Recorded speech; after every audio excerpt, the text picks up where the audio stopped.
So good afternoon. I hope you had a nice lunch and I hope you are awake to listen to this wonderful presentation. Łukasz Tanasz, I tried my best, is going to talk about agile team-based learning, and he's from Poland, I think Warsaw, right? Yeah, and yeah, we are happy listening to him, and yeah, I just dropped the mic to you. Thank you very much for the introduction. I'm really happy to be here.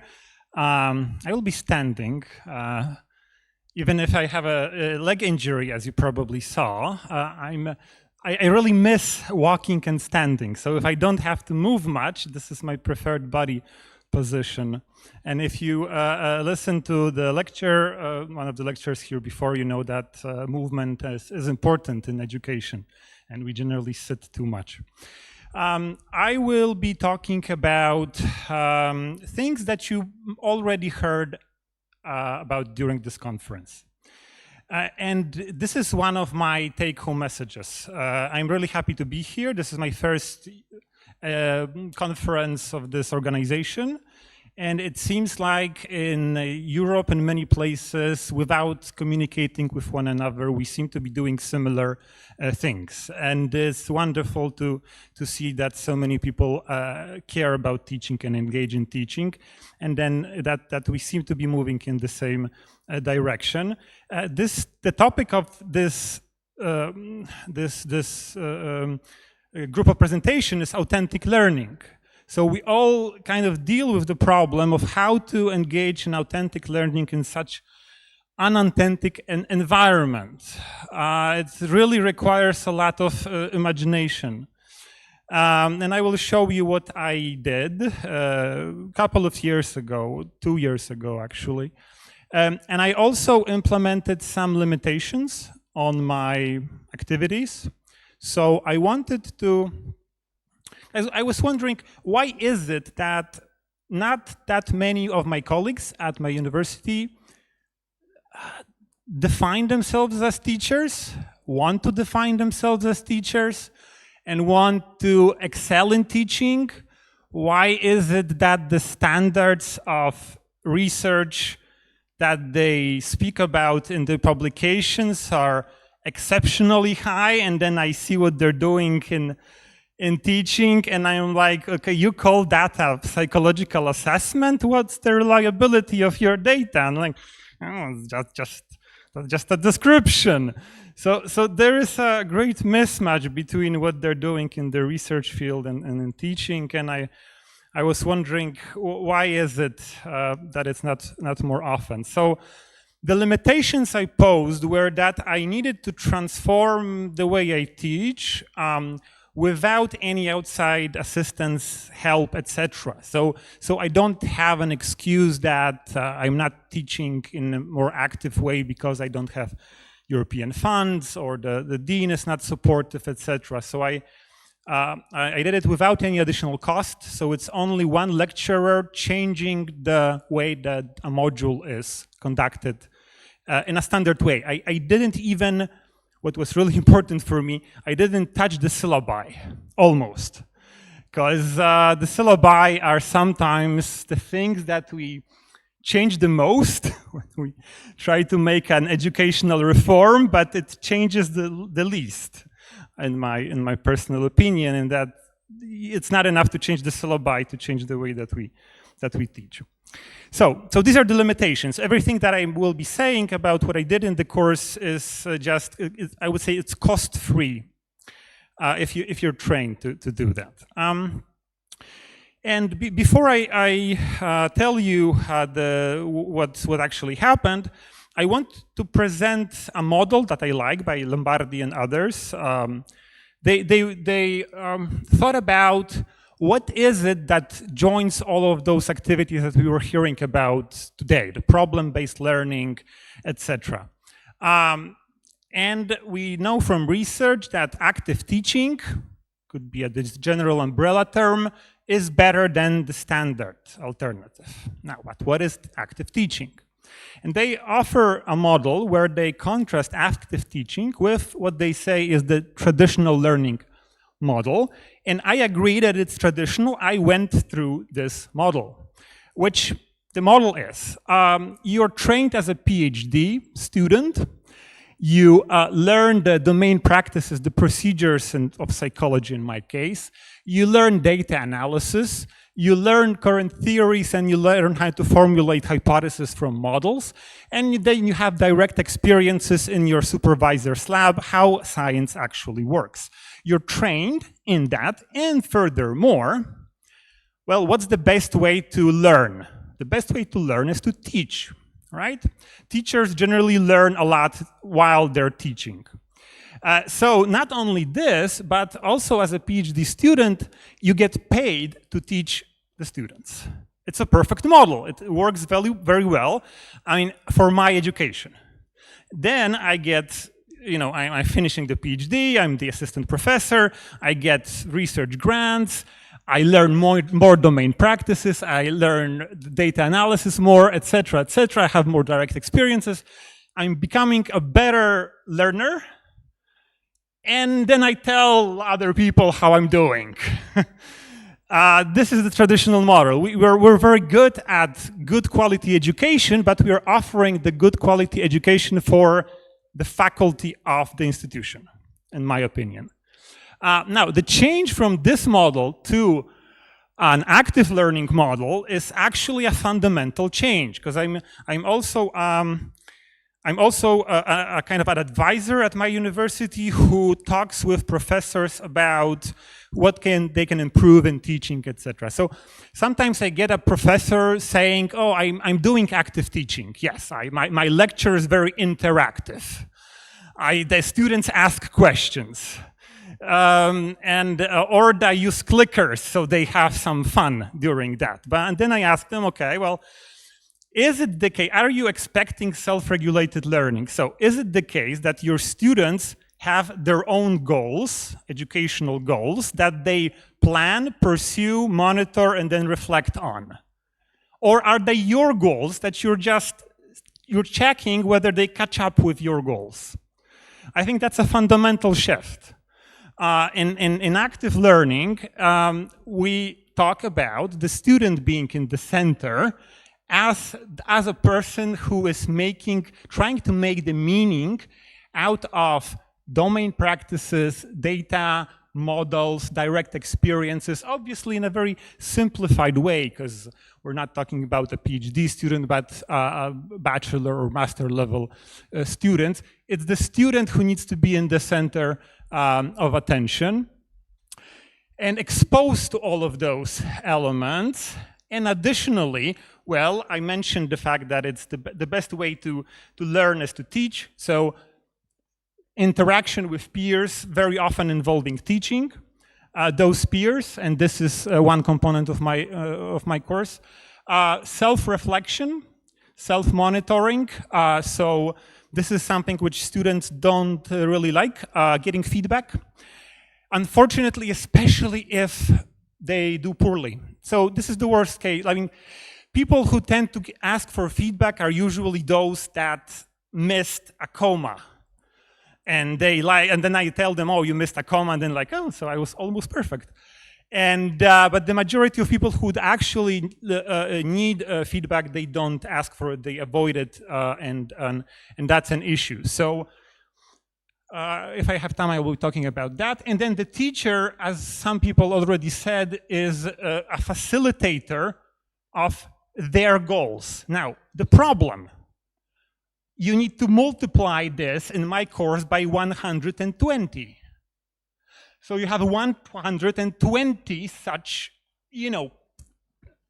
diagrams around, which means that if I'm a research-oriented teacher, which specializes in a very narrow, you know how it goes, right? You figure out a methodology and then you copy-paste to tenure.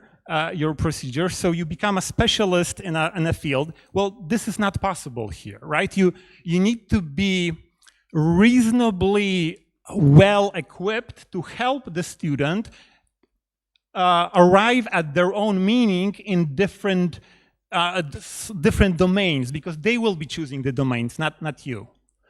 And I think that's a trick, and that also is why we have inconclusive evidence when it comes to the question of whether there is a correspondence between research quality and teaching quality.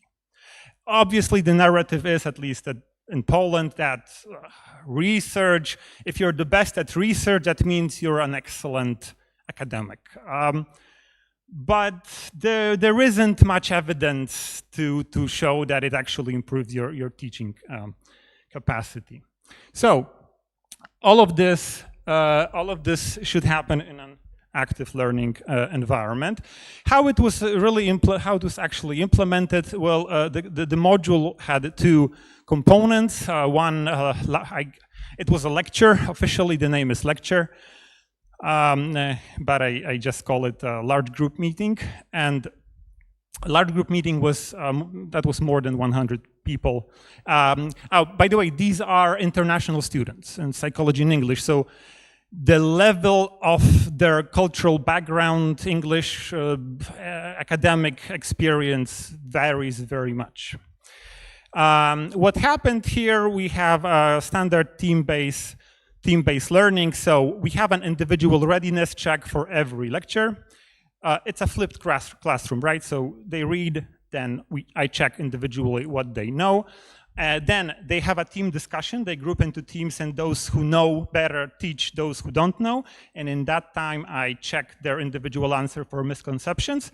Once they finish the team discussion, they submit the answers once more. Usually that makes the average go from 60% correct to like 90% correct. So it works. So they teach one another. Then I explain misconception, and then I engage in applied tasks, because what I require them to do is I require them to apply knowledge in the next step, which is the small group meeting. So I want to model this applied element. Active learning ingredients in small groups are, I use agile methodology. It's an agile methodology, is a name from business, which I don't really like. However, it's different from what the students and what the faculty are used to. If you do a research project, the government usually requires you to plan 2 years in advance, step by step. Okay, you finish A, then with a success, always with a success. Then you go to B, always with a success, and then you finish the whole project. Well, that doesn't work here. What we're trying to get is students to develop a working product, a prototype, as quickly as they can. The working prototype is something based on concepts from developmental psychology, and it needs to be done quickly so that they can get feedback from other people outside of me, because they're used to preparing a semester-long project and then I assess them at the end. That's horrible. What I want them to do is to prepare something which they can show others and then get feedback from them multiple times across the semester. So this is what happened. The students require a lot of help in self-regulated learning. So Kanban boards, agile procedures, all of that was something I had to teach apart from the course contents to make sure that they actually progress with the material. I mentioned multiple sources of authentic feedback. That was the case. They decided on their own what will be the audience. Grading and feedback. I also tried to make it different from the standard approach where you assess the final product. The assessment was done privately, not publicly. I didn't compare the final products. What I looked at was the degree of creativity, self-reflection, and modifications throughout the semester, rather than what they ended with. And this is what they ended with. They decided on their own format of products. And this is, by the way, this is first-year bachelor students, so they really don't, this is their second semester of psychology.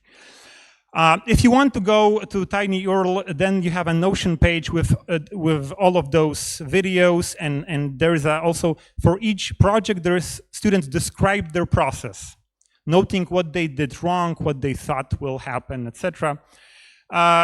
There's a great variety of topics. We have a topic we have a video of actual people talking about emotional abuse in relationships.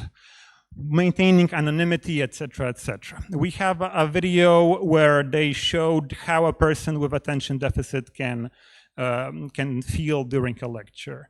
We have a physical board, do-it-yourself board for kids with autism. We have a computer game. That was one of very cool project because this was done by 3 guys who never thought about studying psychology. They didn't really care. And they did a computer game buying their own engine. A lot of podcasts and physical card game with moral dilemmas. A lot of actual Facebook posts where they talked about grief and they got data on mental well-being of students. So a lot of variety. They were motivated by the fact that they're actually doing something which makes sense to them.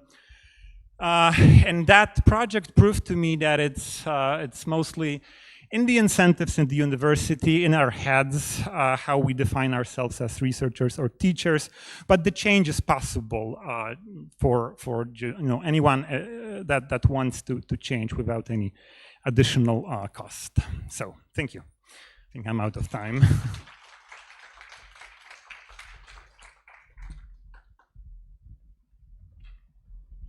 So, can you hear me? Yeah. Thank you very much. This was quite a rush. 15 minutes is not so much, right? I think you already experienced. So, are there any questions? Yeah. Okay. You're not allowed to shout.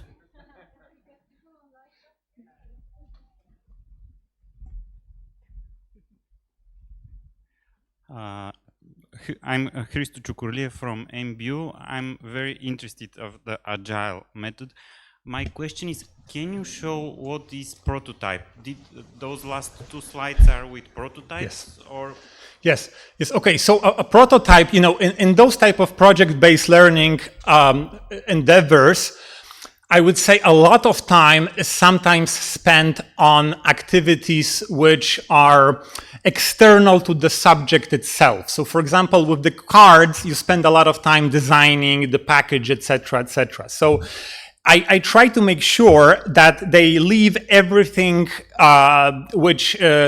everything like that, which is like the physical object, to the end, and they just work with small samples of changing how the game should be played, and then playing it several times with one another and other colleagues with just small pieces of paper, etc. The same goes with other mediums.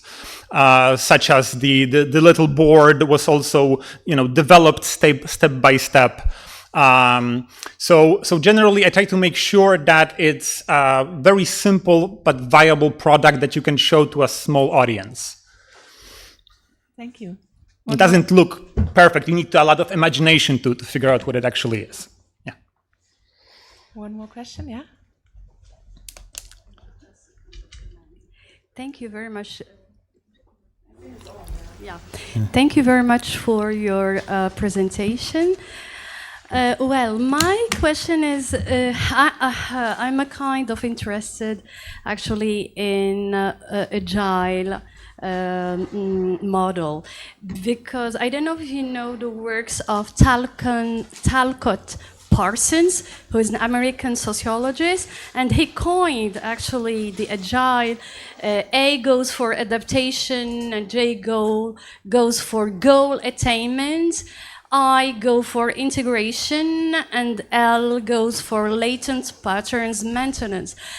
So when he tends to analyze each system or subsystems within, I don't know, like for example, teaching system, the institution or any cultural institution or wherever. So I was wondering if you know about this model and to what extent it appeals or not to your projects with the psychology students. Thank you very much. Thank you very much. I think that Well, we were talking about bachelor level students, and I think I didn't really go into details. That was, I would say, I was working on the commonality between different agile models. That seemed to be enough. There wasn't any space. I think I would have to have a separate course on team management before that. That would be very helpful, because that's another problem. Professors often assume that they teach content. They don't care about whether students can or cannot do their own projects. Well, how do you expect self-regulation if they don't know what to do? So another course would be perfect, preparatory. Yeah. Oh, wait, very short question, the last one. I'm sorry, I'm the timekeeper. Thank you. Thank you very much for this interesting research study. I was wondering if you could tell us how you actually foster self-regulation in your students. Thank you. Well, I start off by truly giving them goals that are in line with their interests. Developmental psychology perhaps is easy in this regard because it's very cross. But I mean, there are so many concepts that you can find something interesting in all of them. And then the rituals and procedures of, let's call it basic agile, is very helpful. Maintaining reasonable tasks, concrete tasks, maintaining focus on what the team is currently doing is something which students tend to forget.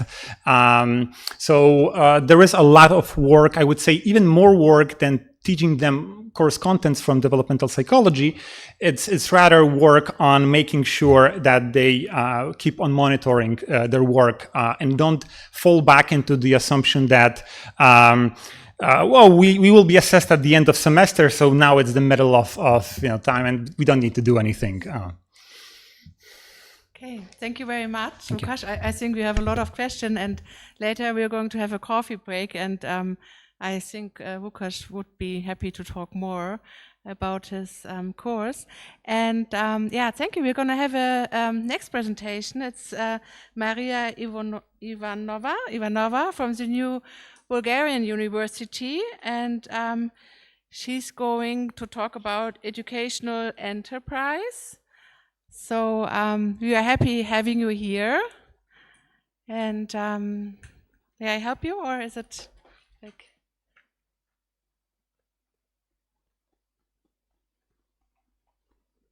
Great. Do you want to have the mic? Or...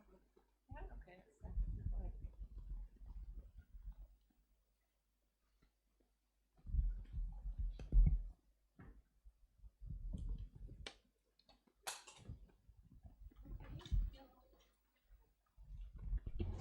Thank you. Hello, everyone. I'm glad to see you again. I know you maybe think about sunny beach or you want to sleep, but I'm very happy that you stay here with me. I present you one work I'm doing with my colleague, Associate Professor Radev, Associate Professor Rizova, and me. We work together more than 10 years about educational enterprise. We think that educational enterprise is a challenge for the university ecosystem in Bulgaria. What is the educational training enterprise? It is a project-based learning and innovative interdisciplinary form of teaching, which annually reflect in its curricula the commitment of new technologies, including the digitalization of business and artificial intelligence. It is working in a virtual environment in the form of a didactic model, enabling to achieve an optimal symbiosis between theoretical training and practical knowledge based on the learning by doing method. Subject of, are the students of entrepreneurship and management in the relevant program offered by New Bulgarian University. The main objective of the innovative form of teaching is to link scientific theories of entrepreneurship and management with practical aspect and possible applications in a virtual environment, simulating optimally and actual business environment in national and international scope. The task of the innovative form of teaching are the following: increasing students' motivation to study the course materials, acquiring practical skills for creating and managing a new business, developing critical and systematic thinking, decision making, and teamwork skills. Building moral and ethical values in students as future managers of business. Creating habit in students and mastering tools for conducting a fair competitive spirit. Increasing self-confidence of students trained at New Bulgarian University by creating conditions for their participation in international forums within the international network of training companies. Maybe you know for Penn Worthwhile Association. Integrating knowledge from the courses studied at New Bulgarian University and creating opportunities for students to participate in research projects of national and international importance. What's Enterprises Network? It is a virtual business organization with a defined subject of activity. The range of activities performed by the students are in collaboration with the program scheme of the entrepreneurship and management program for the respective class. The study period is 3 semesters. It is a semester they study in bachelor program. It is the 6th, 7th, and 8th semester. In the 6th semester, students develop an actual business plan and present it at the end of the semester to faculty and business mentors.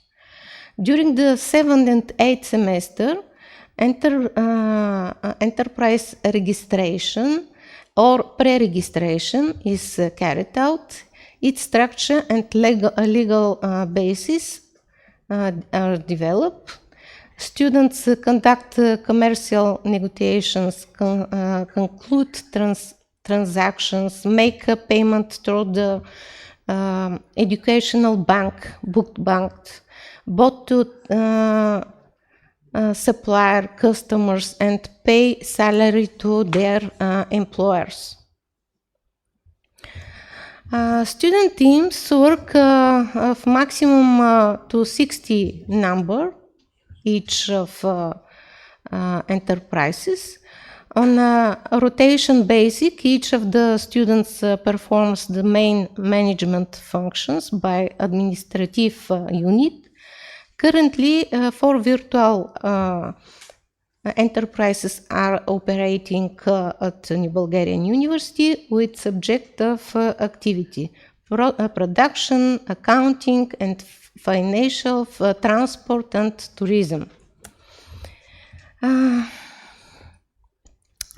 We have 30 computer configuration in our room, a study room, secure internet connection and technical visualization tools in order to achieve optimally the ERP systems has modules with integrated professional software used and strategic tactical and operational level in business. There are some methods, fundamental and unplanned methods. This methodology for collecting and achieving data from the educational process has been developed. Multifactorial analysis and periodic analysis of the collected data are performed. The result and the degree of achievement of the tasks of the innovative form of training are reported. After that, decision is made which fundamental and unplanned method will be used in the learning process.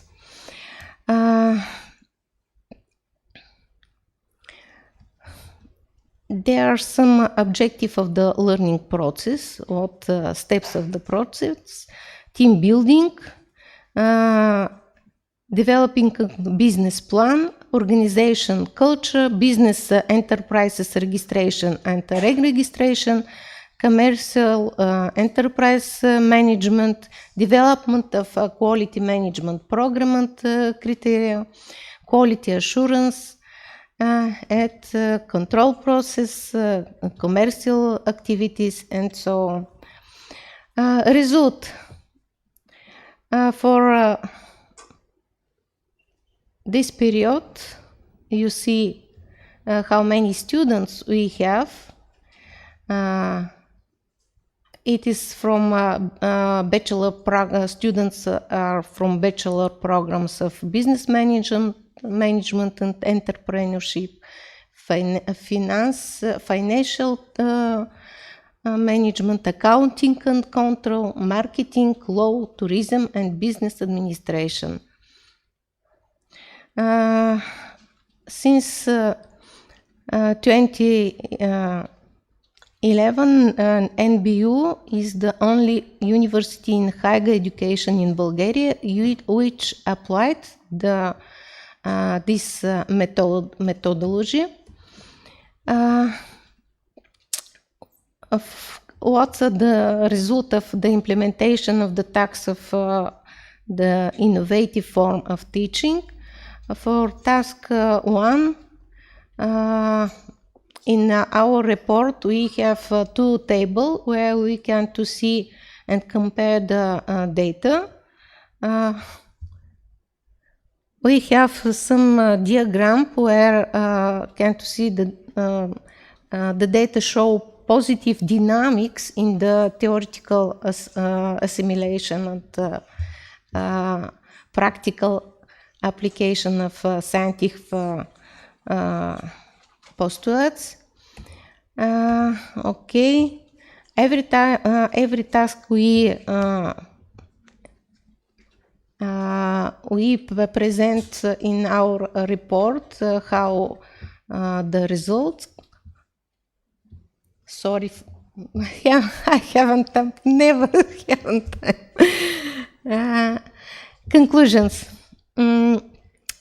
The following recommendations can be made regarding the future development of the analysis approach. First, the training should also be applied at the master level, not only a bachelor level. In the educational process, to provide opportunities for the application and practical interpretation, in addition to the scientific paradigms mentioned above in the text, as well as coaching, interactive methods, to expand the scope of knowledge and opportunities for the applicability of digital technologies, artificial intelligence, working with large database and the Internet of Things, to provide conditions for using the strength of online learning and the additional of teaching methods in the classroom of digital. Thank you very much.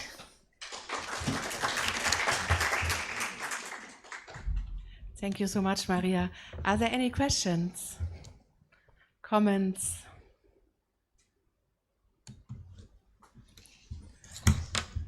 I have a question, Maria. Okay. I was wondering, did you also ask students how they reflect this learning activity or this learning methods? We ask students in the end of the semester, every student check how to work. Did you like work in this with this method in enterprise? And after that, we check and prepare statistical analysis, and for next year we change something in our method. And was there anything what was surprising for you, or something you thought, oh wow, that's so cool or so nice, I love that? They like work in this course.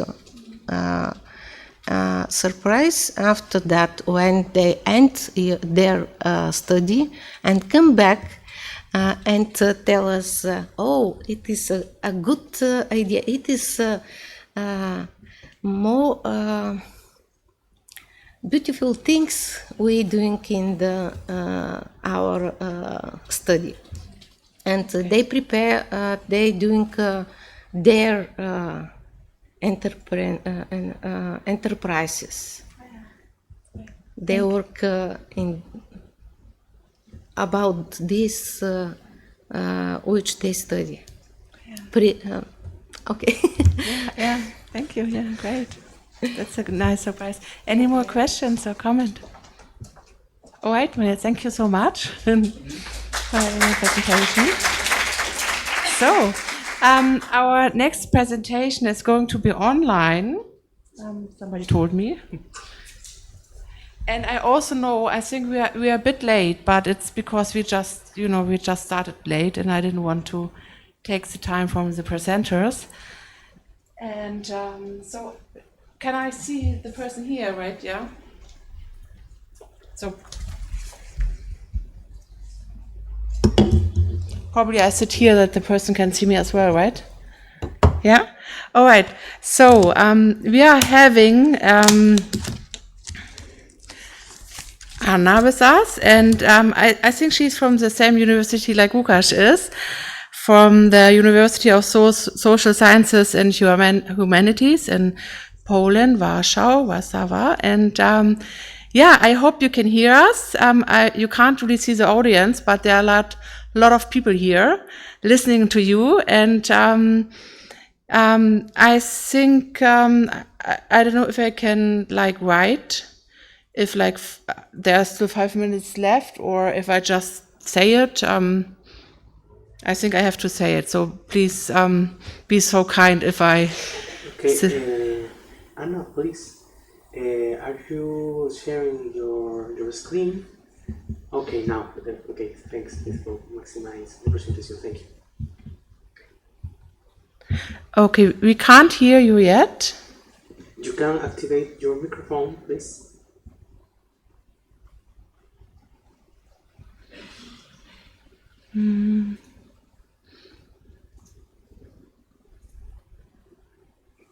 Can you say? Now we can hear you.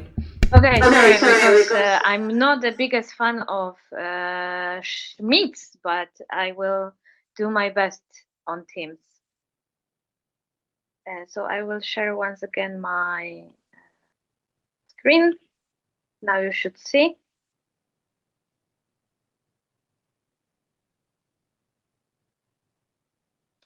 Appreciate. Awesome. As I've heard, we are a little bit delayed, so I hope that I won't take you here longer if it's needed. So my name is Anna, and I'm exactly the same university as Łukasz, but from different city. We have a branch in a few cities, and everyone is welcome, because I must say that Krakow is much better than Warsaw, but don't tell Łukasz. So today, how to foster inclusive innovation using the project-based learning during one of the course which I'm leading, and they are on the Graphic Design Institute. And why I'm here talking to you today, mainly because I'm a designer and I'm researcher, also connected with the business projects. So I'm still have a connection with real cases, and I've studied culture studies. So I also believe that we should include as many knowledge and as many point of views on our education as possible. This is why today I would like to talk about universal design. For a second, let's think about that we are not living in a perfect world. Probably from time to time, any of us is meeting with a space or a product that felt unfriendly, not only for the users with disabilities, for example, but also for us. And to tell you that, we should also remember that all of us, from time to time, we can be unable to do something. I don't know, we can broke the leg or broke the arm. So this is why we should thinking in a very wide way, including all the user cases. And so this is why based on the universal design course, I would like to discuss a little bit about that, how we can change the student mentality about thinking of the design and about the thinking of the world that they are around them. So my favorite author, called Viktor Papanek, says that design is not just about creating aesthetic objects, it is about changing the world. And this is something in which I strongly believe, and I try to tell my students that they also should think in that way. And by changing the world, I mean we should make the world better place, but we also should produce less things that we are not needed, or we only just wanted to earn the money. And saying that, as you can see, over 1 billion people worldwide experience barriers in accessing everyday spaces and products. And by that, I don't only mean the space around us in a city, in some kind of buildings. I'm not only thinking about the architecture, but I also thinking about the interfaces that we have at home. For example, tables, chairs. About the virtual and digital interfaces, like screens on our mobile phones. And this is why in graphic design career, we started to focus on learning our students how to do that. They will be thinking that design is for all people, for all of us. And not spending too much time on explaining what is a universal design. Here you have the 7 principles of this way of designing and thinking about the producing kind of solutions.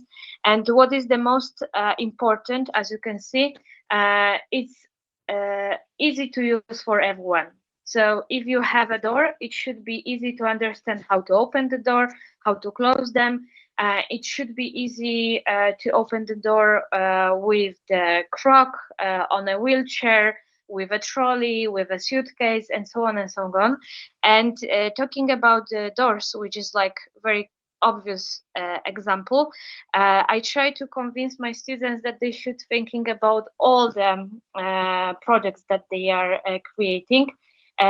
Also those which are digital, but also those using, for example, by marketing, or when they are designing books, for example, because all those objects, they should be available for all of us.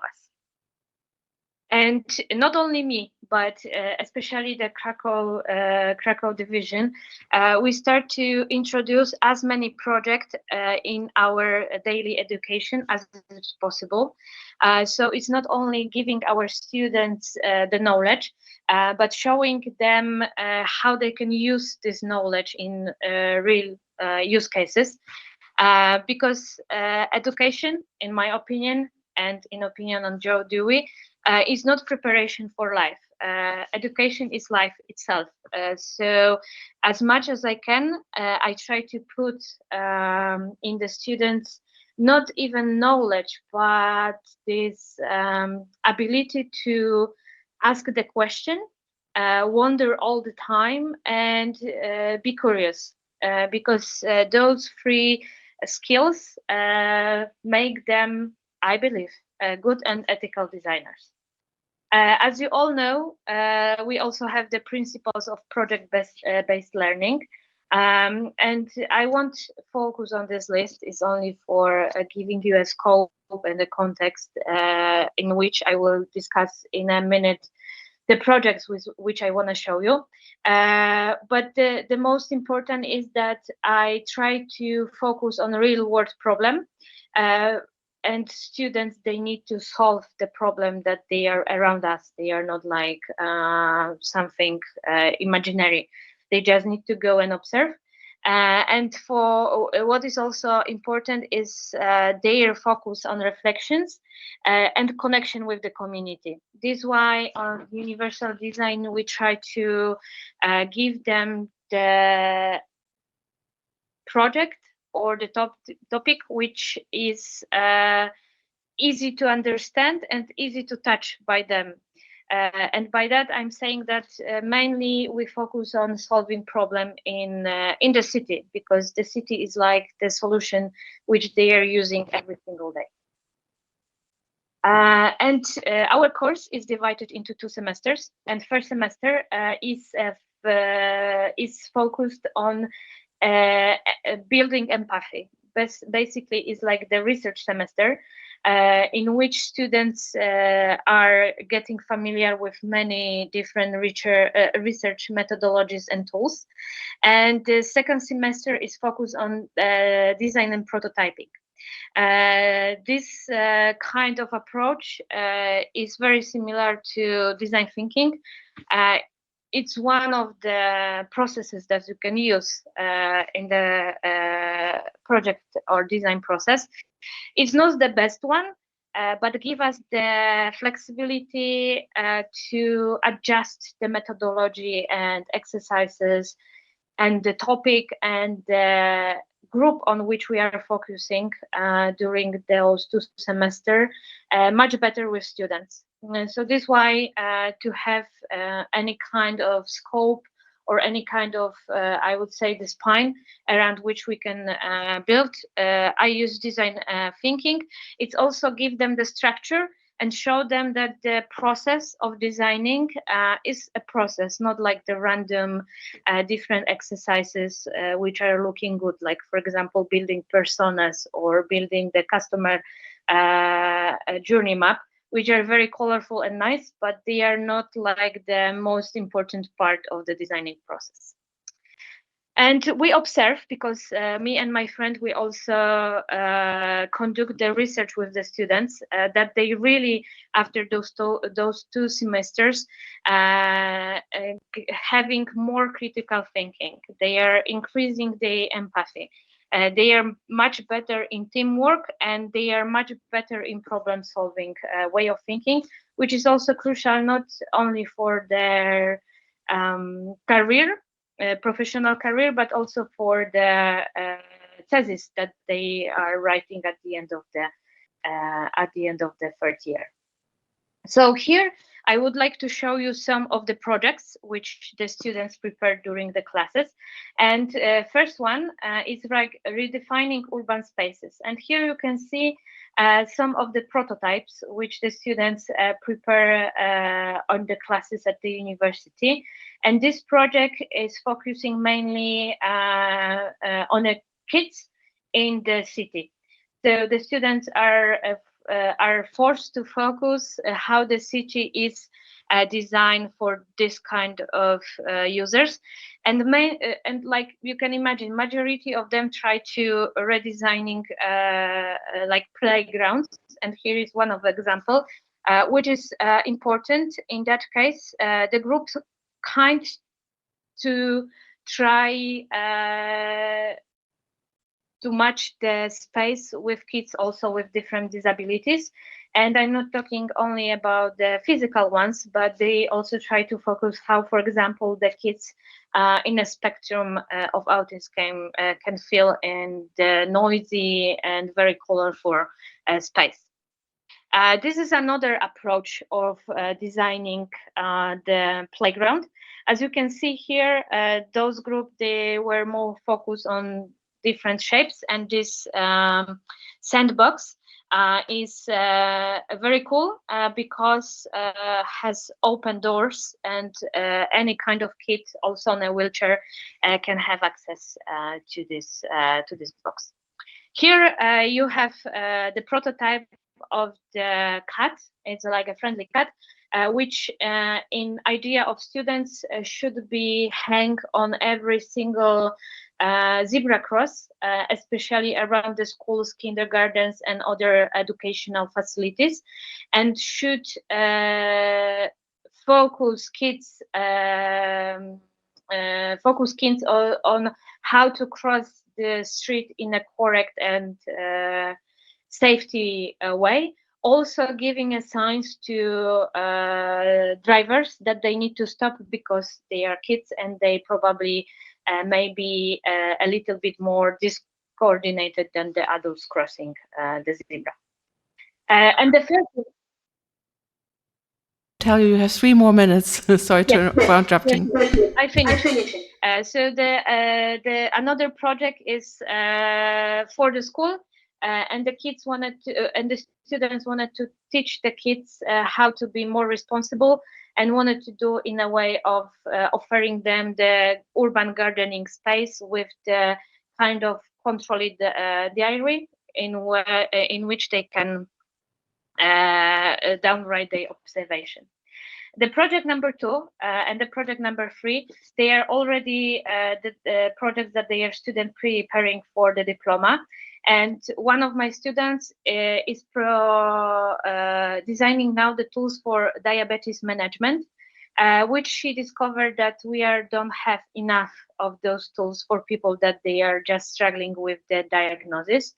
And the one project which is really important for me is enhancing accessibility for deaf communities. And my student is focusing on giving the access for deaf people to the museum sphere. As you can see, I also, which I mentioned, prepared research with my friend about the impact on students in our classes. As you can see, 65% of them feel better prepared to tackle inclusive design challenges. I believe because of the project. And another very important point, and this is my almost final slides, is like social benefits. As I said, my student is preparing the project with the museum of stained glass, and he will be introducing his solution for deaf communities into this specific building, which I think is like a huge project for him. So, as you can see, I strongly believe that universal design and project-based learning are one of the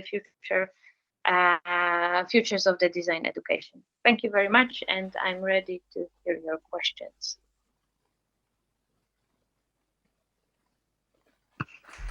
Oh, thank you for the applause. Unfortunately, I cannot hear it. Yeah, there was a lot of applause. Thank you so much, Anna. And I'm just here in the room and asking if anybody has any questions. Are there any questions or comments? Yes.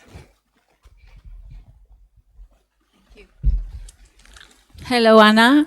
You can hear me? Yes. Hello. Hello. I just wanted to, hello, I am Soraya here from ULPGC. Hello.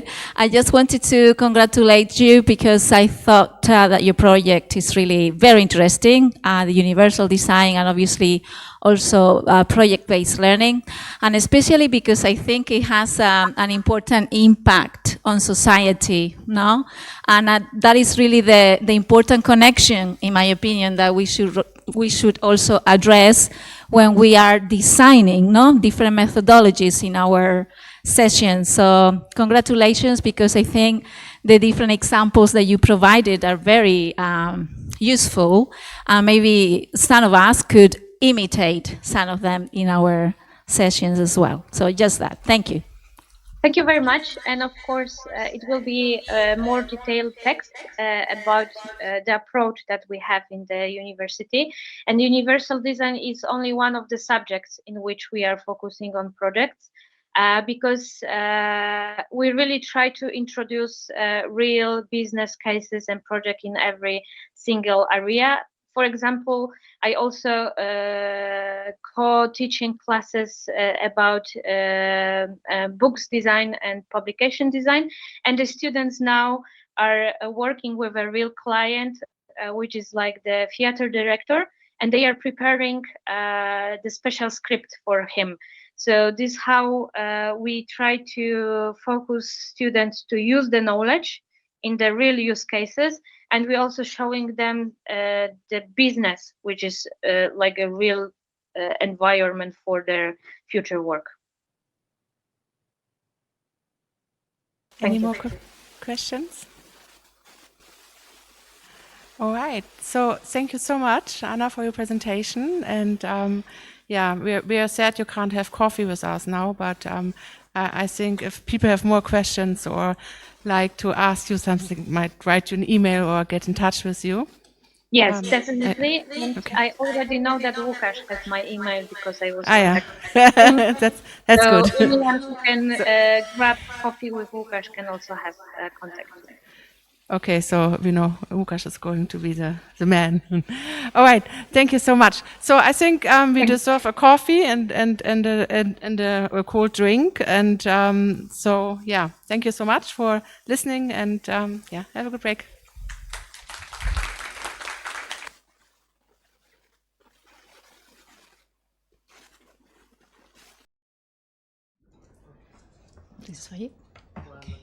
Okay.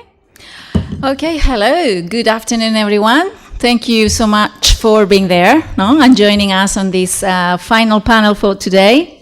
I'm going to be chairing the panel today in this afternoon, and we are going to start with Magdalena. Help me here with pronunciation. Kubov. Yes. And Carolina Osterczuk. Again? It's Carolina Osterczuk.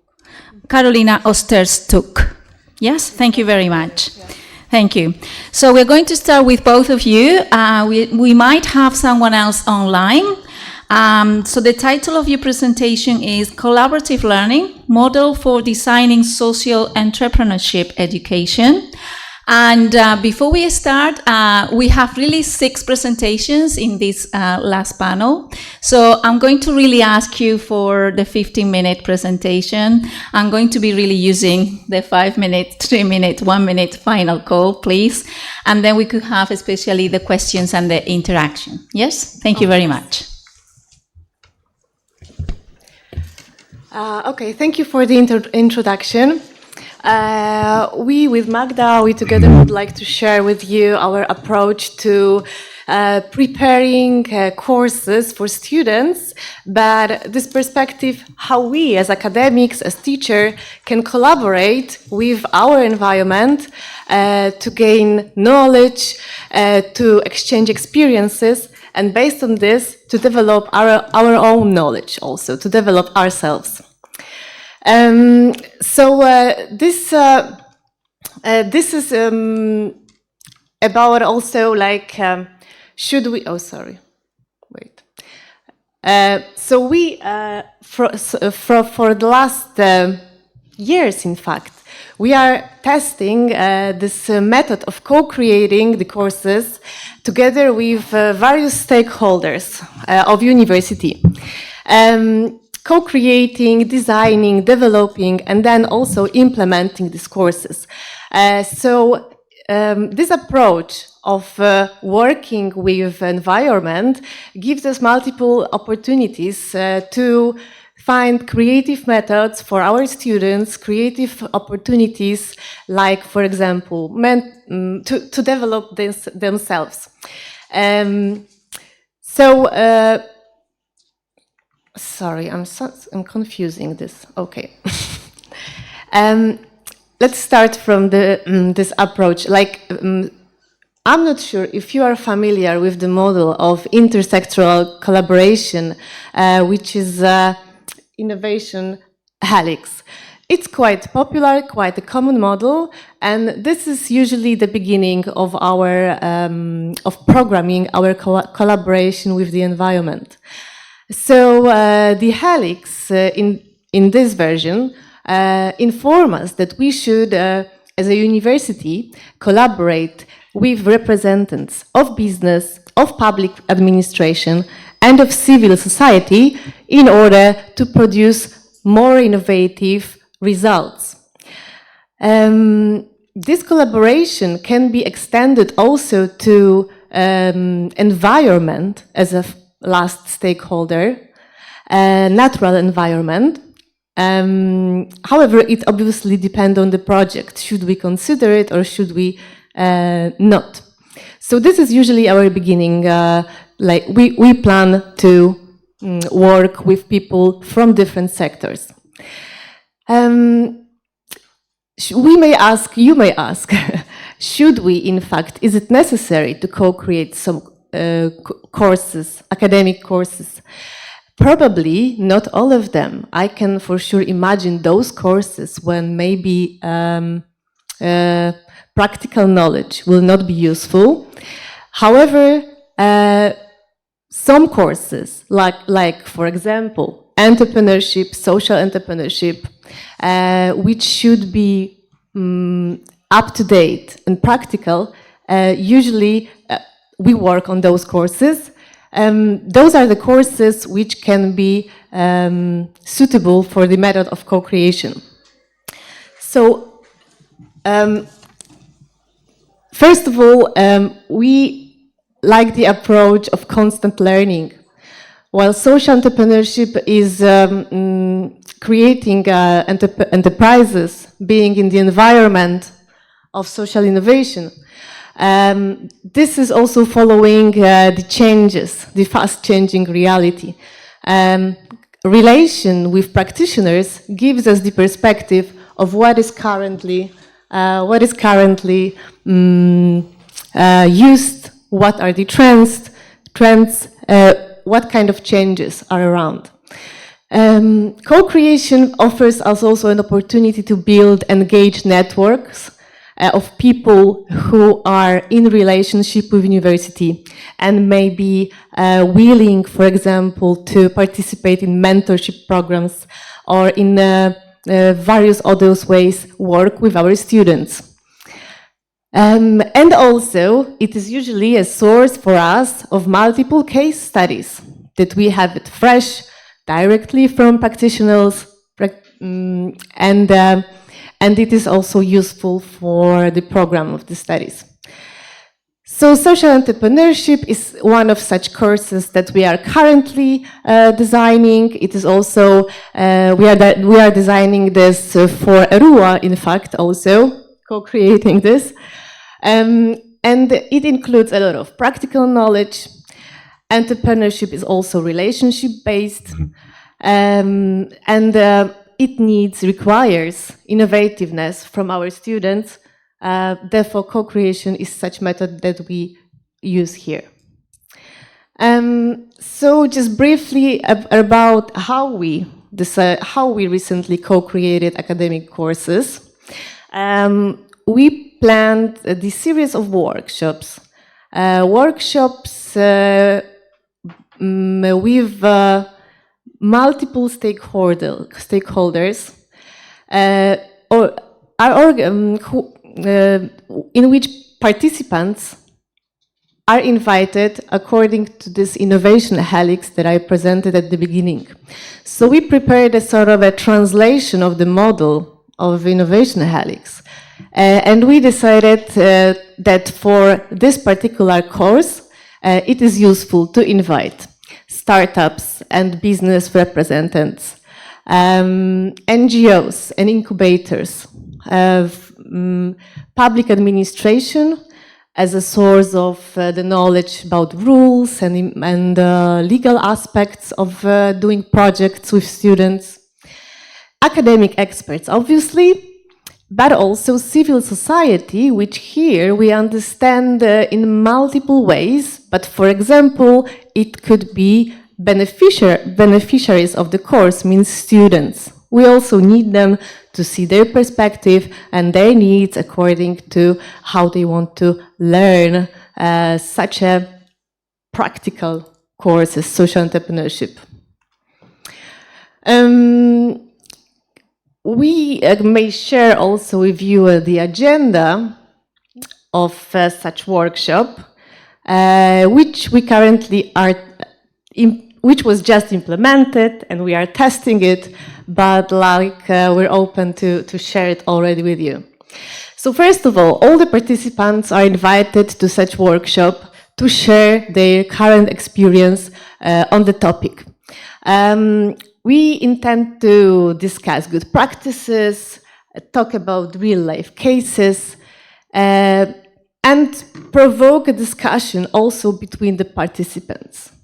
Then we move to the finding a common understanding of a topic. So in case of social entrepreneurship, what is it currently? What could be the most recent definition? What are the most recent challenges and trends on the market? And finally, co-designing is this practical aspect in which we try to provoke our workshop participants to in fact create something tangible, tools, exercises, or choosing and describing together the case studies that might be useful for this particular students, for this particular course. So this is briefly how we organize it. And now Magda will tell more about the projects that we conducted. Yeah, about our experiences. First of all, it was Project Social Entrepreneurship Project, which was implemented in 2022 and 2023. We collaborated with a non-governmental organization from Poland. It was Foundation for Support Women's Entrepreneurship, and with a non-governmental organization from Norway, it was Mangfold. It was a project for Foundation of System Education Development, and the key research question was what is the role of co-creation and collaboration in the change-making process, and moreover, what are the factors supporting co-creation and collaboration of social innovation. The research method that allowed us to get closer to understanding different stakeholders' perspectives was IDI, and from April 2022 to August 2022, 29 interviews were conducted. And what was the result of this project? The result of this project we presented in our paper, in our article, and we have collected a lot of knowledge, a lot of experience, and we learn a lot in this process. Thanks to this project, we see that cooperation becomes a key strategy of action of social innovators. And finally, what was the practical result of this project? It was, of course, academic course, Social Innovation Design, and we gave a catchy title, A Sea of Opportunities to Change the World. It was the first one. And the second one, the second project, modeling cross-sector collaboration from identifying the needs of stakeholders to designing a collaboration model. This research project was implemented in November 23, actually 1 year ago, and it was a project for Ministry of Climate and Environment in Poland. And the key research question was how to design cooperation between stakeholders, different stakeholders, in the process of creating a strategic plan for the development of environmental education. And we are, of course, not experts in the ecology, ecological education, and environment protection as well. So we invited the Center for Climate Action and Social Transformation to cooperate with us. And what was the result of this project? The conducted research allowed us for the identification of various perspectives on the challenge of working on strategic plan for climate education.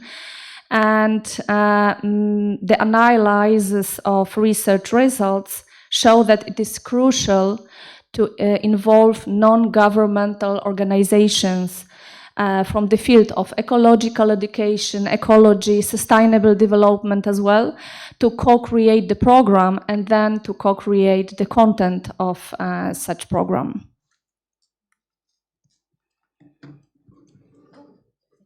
Almost. No, not yet. Just a second. Yes, we just also realized that there are different benefits coming from different collaborations, obviously, but there are quite major differences, so it's very context dependent. In case of social entrepreneurship course, the benefits were related to exploring tools used by practitioners, learning about available financial resources, which change often. It can be often changing. It was also about building coalitions, building, recruiting mentors for the programs, for example. While the benefits of this knowledge creation process in case of ecological educational program were quite different, because it was a national level, and sort of the major aspect of it was to collect the diversity of perspective of different stakeholders of environment.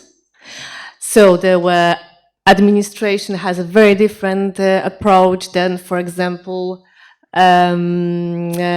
non-profit organizations.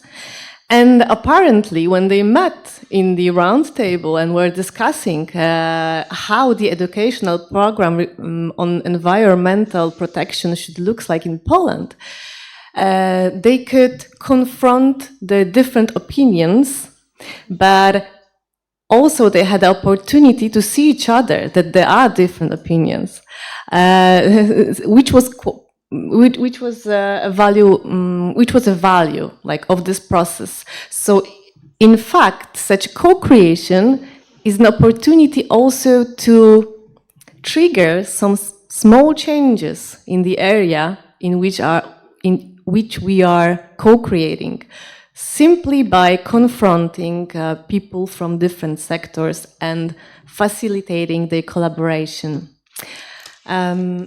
Yes. And that's all. And that's all. Thank you. Thank you. Thank you very much. I think you still have 1 more minute. So, thank you very much. Well done. Beautiful presentation. Beautiful. Let's open the floor for possible questions or comments for our colleagues, Magdalena and Carolina. Anyone would like to start? No? Well, I do have actually one comment. First of all, I loved your presentation, black and white, no? Very different in my opinion. I haven't seen it very often, so thank you very much. Thank you. And second of all, I would like to, obviously you've been talking about co-creation and collaboration at the same time, and I really like what you mentioned about the different sectors, no? I mean, it's not just university, but it's also society, and different institutions. And I was thinking about this, I know that you're working in Work Package 6, yes, right? And we are also working, no, especially in Work Package 2. And I think there is a project on micro-credentials, no? These small courses that also need the collaboration of society, companies, you know, so that we can also respond to the needs of, you know, citizens in general. So I think it's very much related. This is very related, definitely. It can be also, we can work in such method on solving some problems or just delivering some innovative value or simply confronting people from different sectors and their opinions. Yes. Okay. Thank you. Yes. Yes, I think it's interesting what you said about the collision, no? That confrontation, how important it is to, no, to build the best possible courses, no, for our citizens. Yes, building a coalition. This is, in fact, the expression taken directly from the field, from one of our research projects, and this is we found it nice phrase to describe sort of at the same time the goal of such a gathering of people in this intersectoral manner.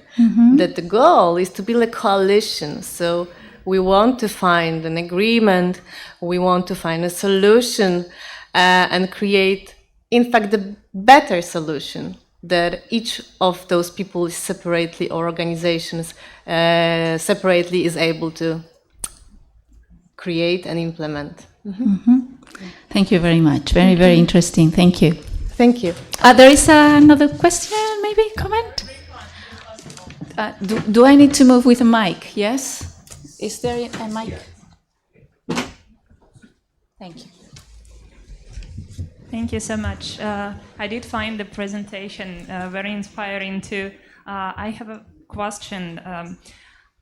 I'm doing a kind of a similar thing, but a bit different with my students in the comparative literature course. I offer them to develop a kind of an outline of a comparative literature course together as a team, something that they would like to learn in the future. So my question to you is, are you planning at some stage to include students into this work, into this project, to give feedback, probably those who have already taken the course and have something to say?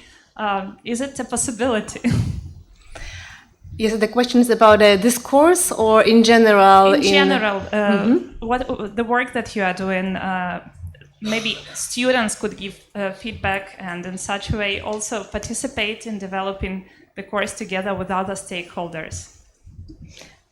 Yes. Do you want to answer or me? You can try. Okay. Well, we do engage students at various stages of the work or in different projects, and of course, it is valuable. It is a value to engage them in the process of creating educational academic courses too. So then we can learn a student's perspective, how they would like to receive the knowledge, how they would like to learn, or maybe what is the something they prefer wouldn't be happening. But also the often sort of, I mean, not sort of, that we often can find experts among students. Especially in such environment of social innovation ecosystem. We used to work with Emilia Kaczmarek, for example. She's an expert, she's an innovator, and she brings a lot of valuable knowledge even for, let's say, grown-up professionals, because this is a dynamic field. So we take the approach that we are learning from everyone who is participating in the process. I bet it's very empowering. Thank you so much. Thank you. Thank you so much, Carolina and Magdalena, for your presentation. I suppose that more conversations can happen later during dinner time. Thank you. Thank you.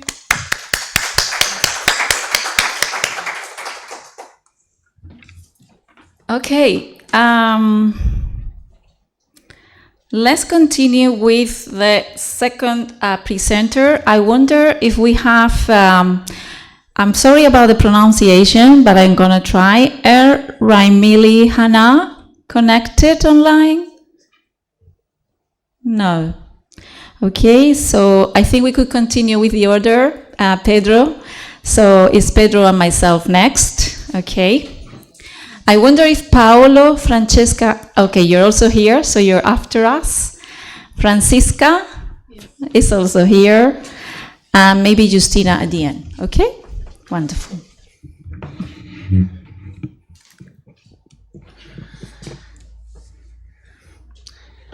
Good afternoon, everybody. It's a pleasure for me to participate in this session with my colleague Soraya. You can continue, Pedro. Wonderful. Let me put the timer. Okay, it was 19 minutes 58 for Carolina and Magdalena, so well done. Well done. We're going to do the best of us as well. Well done. Okay. So yes, we are going to present my colleague Pedro Hernandez Castellano and myself, Soraya Garcia Sanchez. Our title is Cooperative and Collaborative Learning, Innovation and Internationalization in Higher Education. And to start with, we wanted to mention that this project really emerges in May this year, when Eduardo and myself were in SWPS celebrating this workshop for Work Package 2. And then we decided there what we understood by cooperative learning versus collaborative learning. And then we decided for this particular conference, why don't we build something together in relation to internationalization of higher education. So obviously we are going to mention here the ERUA guiding principle of reimagining higher education. And of course we are always based on a dream, okay? But this dream is being true, okay? So our initial explanation here, what we decided also in May this year, is to make a distinction between collaborative learning and cooperative learning, because depending on the approach, I mean, depending if it is the American approach or the British approach, the terms are really mixed, right? So we decided, and also we checked on a dictionary, that collaborative is really defined as involving two or more people working together for a special purpose, while cooperative implies willingness to help or to do what people ask. And I think the illustration that is also provided on the slide makes a clear distinction of what we mean, okay? Next, we also decided on some similarities and differences. For instance, both approaches are really effective and they are really student-centered. They really require the active participation of students. And students not only develop soft skills, but they also build knowledge together, okay, as common similarities. Regarding differences, we mainly decided that those differences really lie in the structure of the cooperative or the collaborative task, and also the leadership. So in general terms, we might say that cooperative learning is really teacher-led, while collaborative learning is student-led or driven. And maybe the cooperative learning approach is really task-oriented, while the collaborative learning approach is more learning process-oriented. Okay, there is a process from day 1 to day 10, for example, in that particular task. Also, in general terms, we could say that both approaches foster responsibility, autonomy, which is very important. I mean, from primary, secondary, and higher education, we could foster both approaches, and also to enhance learning and, again, soft skills, right? In relation to group dynamics and skills, there are such a variety of skills that are developed when these approaches are implemented. For instance, communication, leadership, teamwork, interactions, interpersonal skills. And we can also see that the evaluation of these particular tasks imply not only individual work, because the students need to oh, sorry. Thank you. I should look at you from time to time. You give me signs, sorry. So students should build some kind of individual skills, no? Because that is really required. Autonomous learning is required first, so that they can contribute to cooperative or collaborative learning, no? Okay. And also here, we also wanted to mention that these two approaches, cooperative and collaborative learning, have benefits, challenges, and also we provided some recommendations in the full chapter. But we wanted to highlight that these benefits, challenges, and recommendations are really aligned to the academic field, the affective field, which is also important because motivation plays an important part in these particular approaches, and also the social dimensions, because I think it's also important to build this type of tasks considering the impact of our students in the world, in the real life society. And then Pedro will continue. Thanks, Soraya.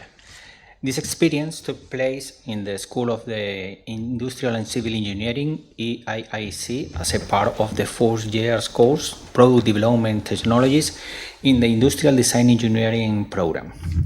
The course aimed to enhance soft skills, particularly teamwork, to better prepare students for the job market. From the outset, students are taught the difference between groups and teams. While all teams are groups, not all groups function as teams. A team consists of individuals working towards a common goal, collaborating to achieve it effectively. Teamwork is evaluated across 3 dimensions: results, individual performance, and group development. The cooperative activity is a semester-long project in teams of 4 members formed by combining 2 pairs created by the students. This approach promotes team homogenization and a more realistic teamwork environment. The methodology used include project-based learning, flipped classroom, and one specifically focused on improving teamwork skills. Next one, please. Yes. The Comprehensive Training Model Teamwork Competence, CTMTC, is an open-ended methodology that allows instructors to assess teamwork development throughout the process. Based on a professional model by the International Project Management Association, it has been adapted for the academic context by a group of educational innovation experts. The model involves a series of phases starting with selecting the team coordinator, defining the project's mission and objective, as well as setting internal rules. Throughout the project, students must plan activities, create the responsibility map, and meet deadlines. The team oversees project development, records meeting agreements, and stores all information in a shared space accessible to instructors. To finalize, they submit partial or final results, along with self-assessment from each team member. Next one. The original methodology used only the model platform to track activities related to teamwork competence. In our case, we adapted it to use Office 365 tools, creating a more realistic environment similar to what students will experience during their professional work. These tools enable the collection of evidence on both course content and teamwork management. They allow the evaluation the team's autonomous work, providing timely feedback, and receiving self-assessment from all team members. The evaluation process considers both individual and team dimensions from the start. It includes peer evaluation between teams and assessment of the results. This approach allows evaluating not only the final outcome, but also the process, enabling timely intervention and corrective action if necessary. The course's virtual classroom includes tailored resources to introduce teamwork competencies. Students also access a blog with additional information on the CTMTC methodology created by students from other universities. In-class practice sessions follow a flipped classroom approach to work through the methodology's phases.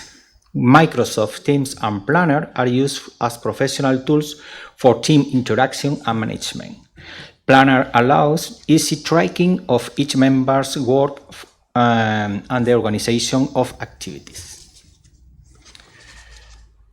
Last academic year, the course project was linked to the Erasmus Plus EduDemos project, developed by ITQ Company and Sergio Alonso Foundation. This project focuses on creating educational demonstrators for water harvesting and renewable energies. At the end of the semester, teams presented their results to the company and foundation. Later, students from different teams combined to participate in the Smart Green Island Makeathon, joining with other students from European universities. At the event, they continue developing course proposals, collaborating with members of the organization and sponsoring companies. Patricia, one of these students, designing an integrated proposal combining solutions from her classmates for her bachelor thesis. This was done in collaboration with ITQ's technical staff and researchers from the Las Cocinas workshop from the School of Engineering. The proposal was selected for further development within the EduDemos project, and the student was hired for the task. After completing the development and prototypes, they are presented at the Hanover Maker Fair. This enriching experience opened up job opportunities that wouldn't have been possible without the cooperative work with her peers and collaborative work with the other stakeholders. Soraya, I give you the floor again. Thank you. Thank you. Pedro and myself, we have had so many conversations about cooperative and collaborative learning, but this is for later. Thank you, Pedro. In the second part of the presentation, this is a second example, another different field, nothing to do with engineering, but similar approaches. Here we have arts and humanities, and especially applied linguistics, and actually in this particular school, in the School of Telecommunications Engineering, and in the master's degree for telecommunications engineering, we have worked on this cooperative learning task, which is an online glossary task. So what the students do is that they create a glossary of specific terms, English for specific purposes, that is really adapted to their professional field. And what they have to do is they have to elaborate a definition, they have to put an example in context, and they also add the phonetics of every one of the terms. So at the end of the course, we might have, let's say, a glossary of 100 terms or 200 terms, depending on how many terms are assigned per student. And obviously, I always tell them that I am the alien in the classroom, because this is really something specific of their field. And it's a great exercise that they also appreciate to do every single year. And every single year, the glossary is unique, no? Because it depends on the recent field and so on.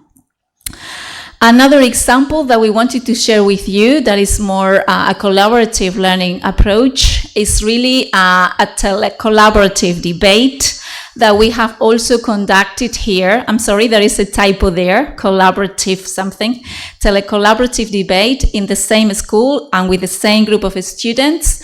We ran this telecollaborative debate between the University of the Politécnica de Valencia, and the students were students in aerospatial engineering, together with our students in telecommunications engineering. And what the students did was really to choose the topic of the debate.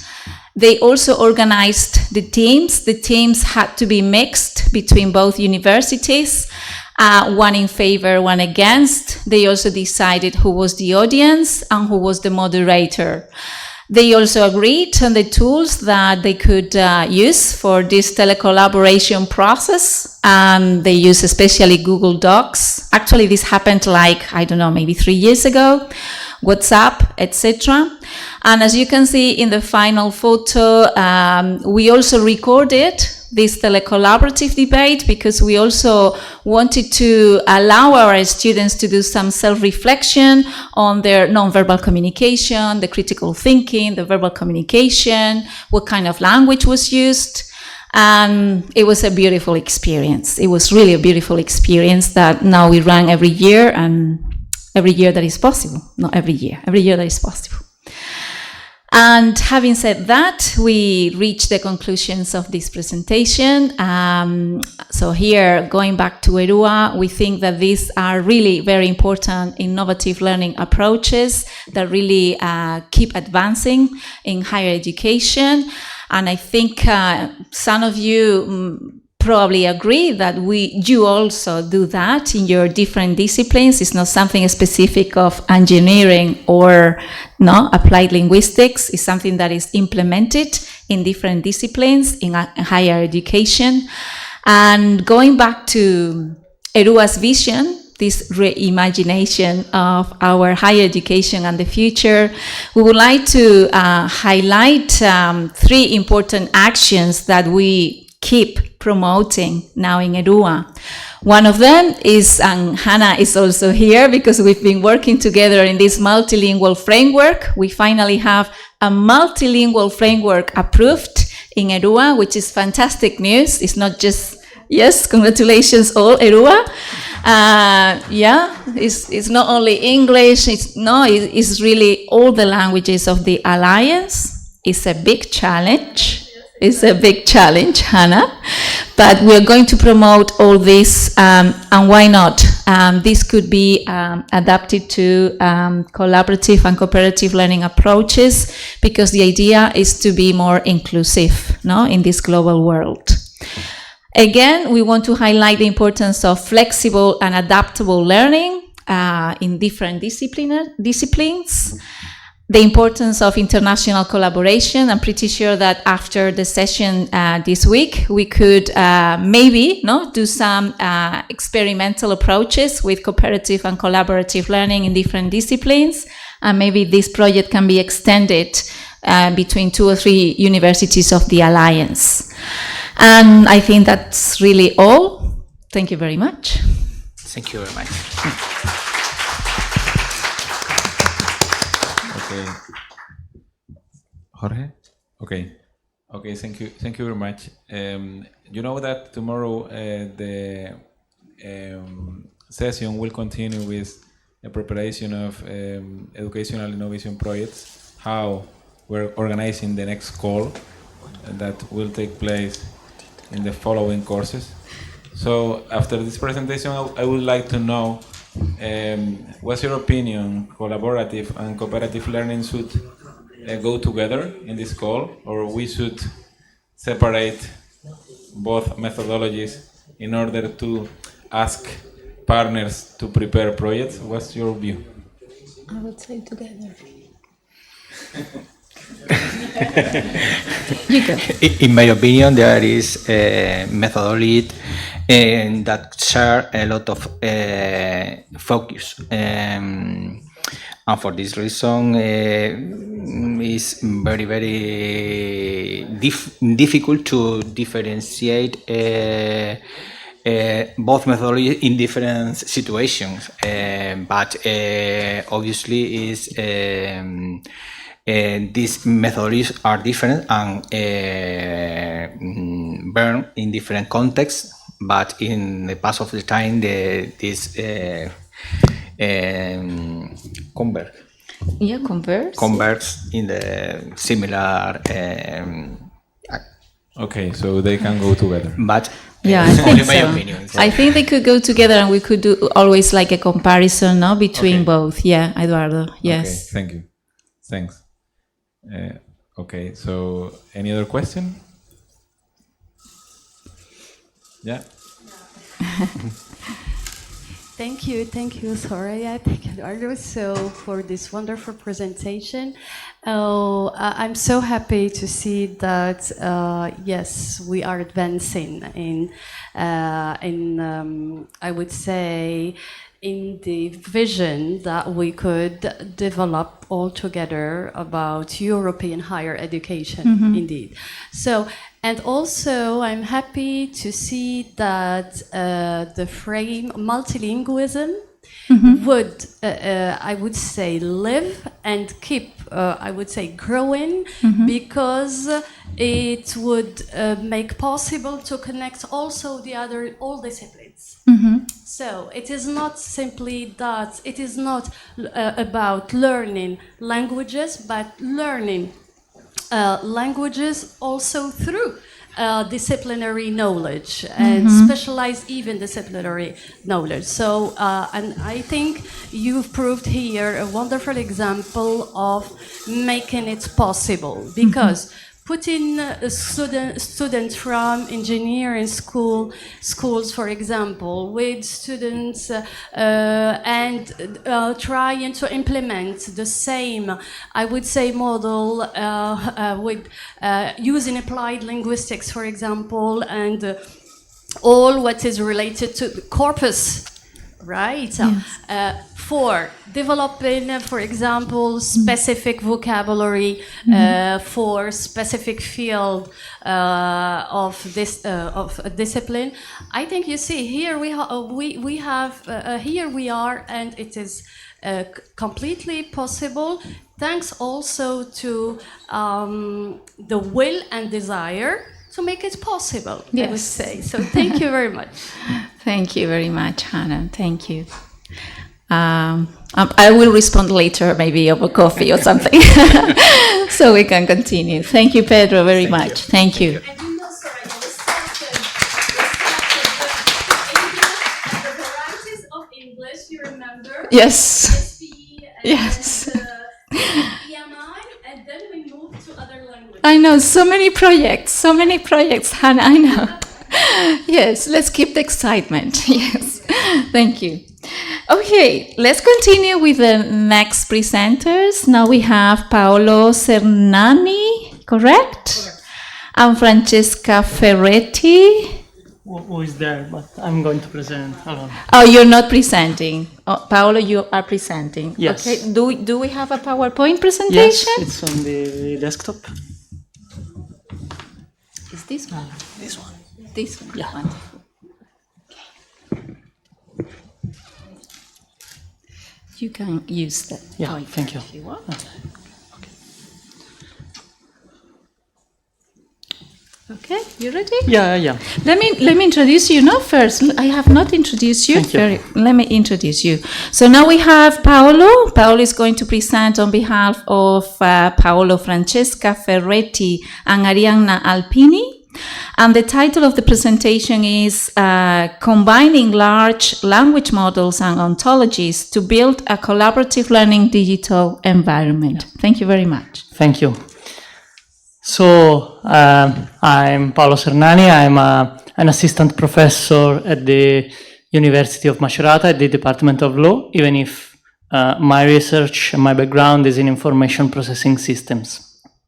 So, I was really glad about this morning presentation, but also this session presentation, because I think we had a really nice presentation this morning about theater and languages, but also today about co-creation. And I think these put evidence in the fact that in today's complex interconnected world, we cannot consider anymore academic disciplines as in hermetic sealed compartments, but we need some sort of transdisciplinary methodology to somehow bridge the gap between different different disciplines. And actually this morning, my colleague, Dr. Francesca Ferretti, presented such a methodology. So the idea there was to somehow consider law as an impure science that needs to be contaminated and made fertile by integrating with different disciplines. So I will just do a recap of the operations needed in such a methodology. Actually there, we have a group of scholars from different disciplines: private law, Roman law, drawing, arts, literature, and so on and so forth, which actually had to select and identify some sort of a common object of study, which means that each researcher in each discipline should find some keywords and with their definition in their own disciplines, but some keywords that had the potential to be interdisciplinary with the other disciplines. Then the researchers were in charge to find connections between these keywords and other keywords inside their disciplines, and finally they had to perform a knowledge contamination where they were somehow forced to discuss in a collaborative learning environment to discuss their keywords and their connection with other disciplines in order to build some transdisciplinary connections between these words. So there, the goal is actually to allow jurists enriching their interpretative skills by contaminating mainly with arts and humanities in general.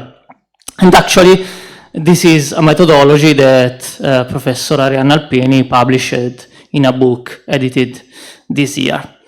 So to do a recap, this transdisciplinary research and learning methodology needs this collaborative environment where we needed to define terms from different disciplines and to identify also creative connections between disciplines.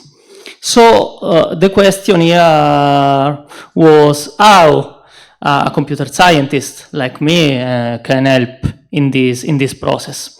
Actually, so the problem, as in collaborative learning in general, even if here we are talking more about research, was about creating this shared knowledge made by these terms and these connections, which needed to be a catalog of these terms. This knowledge needs to be organized in some way, stored. So, as in collaborative learning, a computer-supported system can help in this task. Here, without to develop a digital system based on the concept of ontologies in computer science. So, this digital system should keep this human-centered methodology, but should try to operationalize this methodology to give a researcher a tool, a central repository to retrieve this concept, these terms, these definitions, and the connections. So basically, the digital system should allow the researchers involved in the project to query using some sort of keywords the digital system. The digital system should retrieve concepts from the shared knowledge and give back these concepts with their definitions across different disciplines, but also a visualization of these definitions through conceptual map back to the researcher. So we based this digital system onto main components. As I said, an ontology, which should help in building a standardized thesaurus to connect all these concepts together and to give researcher a way to discuss and to interpret concept which is standardized. And an AI-based component, basically some sort of large language model tailored to perform these retrieving tasks. So, when I say ontology, I talk about a field of computer science and artificial intelligence that deals with the representation of knowledge. So, beyond the concept of ontology in philosophy connected to metaphysics, I'm talking about ontologies as shared, formal, and when I say formal, I mean something related to first-order logic, basically, and which allows which allows building an explicit representation of concepts and of relationships between concepts. Oh, sorry. Thank you. So, when I say ontology, I refer to something like this, which seems really a little bit complicated in the sense that we need to provide this knowledge in a way that is machine readable, as machines need to allow building, but also querying these ontologies. So here we had a problem in the project that developed the transdisciplinary methodology. So to retrieve concepts, you need to know some sort of formal query language, which implies, of course, a technical background. And most of the researchers involved in the project, of course, were not developers, programmers, computer scientists, and so on and so forth. So the idea was to use generative artificial intelligence and specifically large language models to build a natural language-based interface. Sorry. Okay, so let's just imagine an interface just as ChatGPT. This is an experiment done with my GPTs. I don't know if you are familiar with that. When you simply ask something like, how do you define the concept of learning? And the system should retrieve all the definitions of the concept of learning in different disciplines, such as private law, such as computer science, such as drawing, and so on. So basically, the system should be able, thanks to the ontology, to navigate, for example, the definition of learning in different disciplines, such as private law, retrieving not only the definition of learning given by the private law researcher, but also the network of concepts related to learning in private law and with the other disciplines, for example, computer science. That's the main thing that the system should do.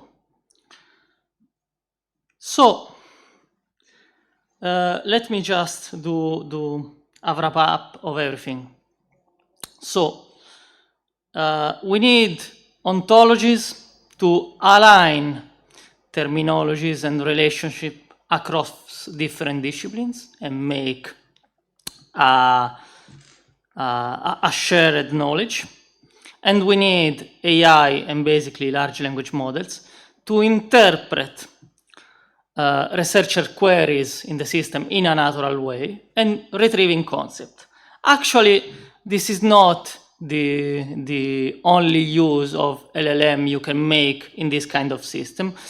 We didn't develop this yet, but there is a wide literature on using large language model, not only in helping navigating the ontologies, but also in helping building the ontologies, as actually manually building the ontologies, so thinking of definitions, thinking on concept, and so on and so forth, require a lot of manual work. Actually, you can use these large language models to retrieve like keywords from a long text, let's say, and to build up definitions that someone can validate automatically in order to convert it in an ontology. Of course, what I've just described has some limitations as well.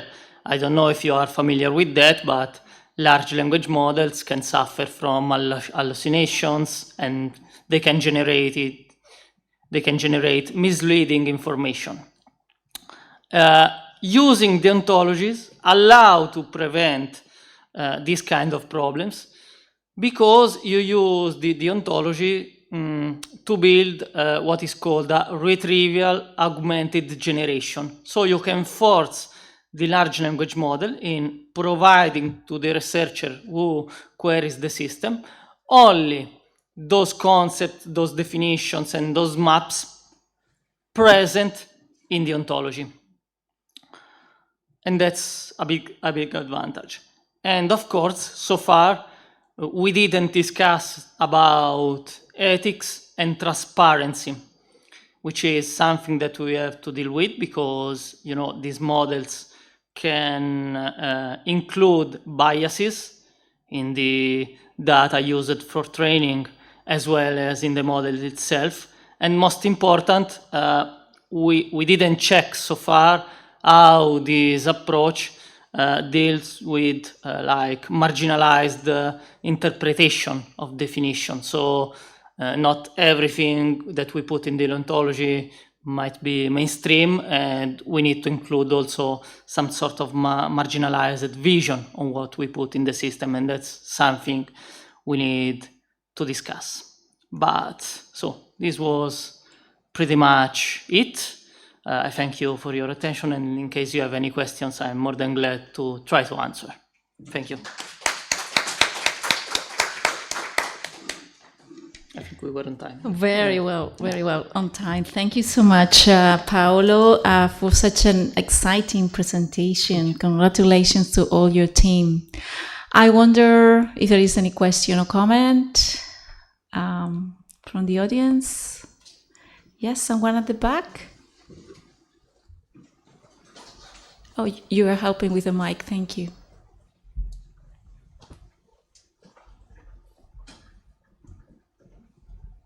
Thank you for your presentation very much. It was real, actually, and interesting. And I have a question about using the artificial intelligence by students, lawyer. Have your university some normative regulation? The question is how we can evaluate the students' works which made by using artificial intelligence. Oh, okay. What about normative regulation? Okay. Thank you. I didn't hear very well, but I try to answer. If I miss something, please ask again. So, well, there are 2 points about this application in particular. So one is that concerning regulation, actually, the entire loop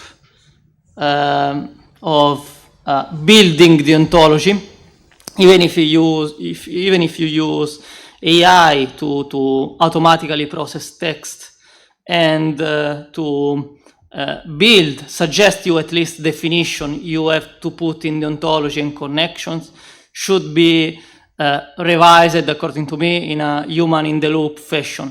It means that if you use AI to suggest new concepts, you need someone who qualify as an expert in that discipline to validate what the AI generates before putting it in the ontology. And that's one thing. In terms of regulations, I'm not a jurist, I'm not a lawyer, but this should be at least like fully compliant with, for example, the European regulation about AI and all the risk taxonomy you find there. And that's one point. The second point is that if you let like a student use this system just to retrieve concepts which have been already validated and are already present in the ontology, well, the only risk you can have there is that something fails in the retrieving and you get one concept for another. But it's quite guaranteed that any kind of information you get is what is inside the ontology and already validated, in case you let a student using that for this. So I don't think this aspect needs something dedicated for as a normative, but probably that's something we have to think about better. I don't know if this answer. Okay, thank you. There is another question. Yes. Thank you for the interesting talk. My question is a little bit off topic, but since you're a specialist in the field, it's this. Now, as university professors, we all know in this digital age that one of the biggest problems is plagiarism. Yes. Okay, so far we use Turnitin, we use plug scan and whatnot. You know, you could easily see where something was copied. But what's your prediction about, you know, we as university professors being sure or being able to prove that something was generated by an LMM, you know? Yeah. What's your prediction? Because so far, you know, now we cannot say to a student, you know, you have used a large language model to produce this text because we cannot prove it. What's your prediction? Thank you. That's actually a big question. Thank you. So, you know, I don't know if you know these tools today that exist like GPT-0. So it's a tool where you can put a text and it says to you the confidence, the probability of a text of being generated by AI. So at the moment, what I think is that we cannot fully trust this kind of instrument to understand about plagiarism or AI generated content, because the large language models are still evolving. So these kind of tools run after these models. So they always are a step behind. Like GPT-0 is able to recognize, for example, text generated by GPT 3.5, but not text generated by GPT for Omni. And that's in general both for AI generated content and of course also for plagiarism in a more general meaning. My prediction is that, but this is just my opinion, I want to clarify, is that at the moment we cannot have something sure that tells you that something is really AI generated or not, unfortunately. In the next years, maybe we cannot tell this now, but if everything behaves like the previous generation of artificial neural networks, like convolutional neural network, multi-layer perceptron and stuff like that, at a certain point, the learning curve will saturate. So we'll reach a plateau and we will be able to recognize something AI generated, but it's something that it's not possible to say now. The models are still evolving. And I think there is a lot of room for evolution in this. So now we cannot make any prediction. If this behaves like the previous iteration of artificial intelligence, at a certain point we will be able to understand this. I cannot answer any more precisely than this. I'm sorry. Thank you. Thank you very much, Paolo, for your answers, for the audience, also for your questions. Fascinating presentation. I think I would like to also talk to you about ESP and EMI as part of this ontology project that you have in action. So thank you so much. Thank you. Oh, thank you very much. Thank you. Okay. I would like to ask you, Jorge, if there is anyone online, because we have also Ramaili Hannah or Justina. Justina is online. We go, okay, let's go with Francisca and then Justina. Francisca, thank you.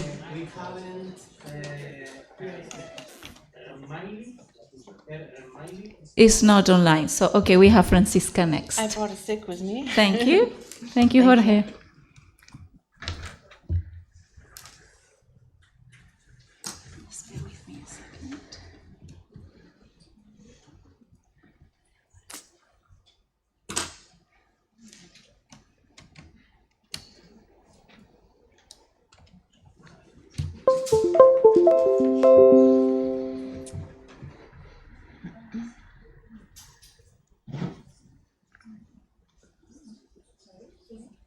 Okay. Documents.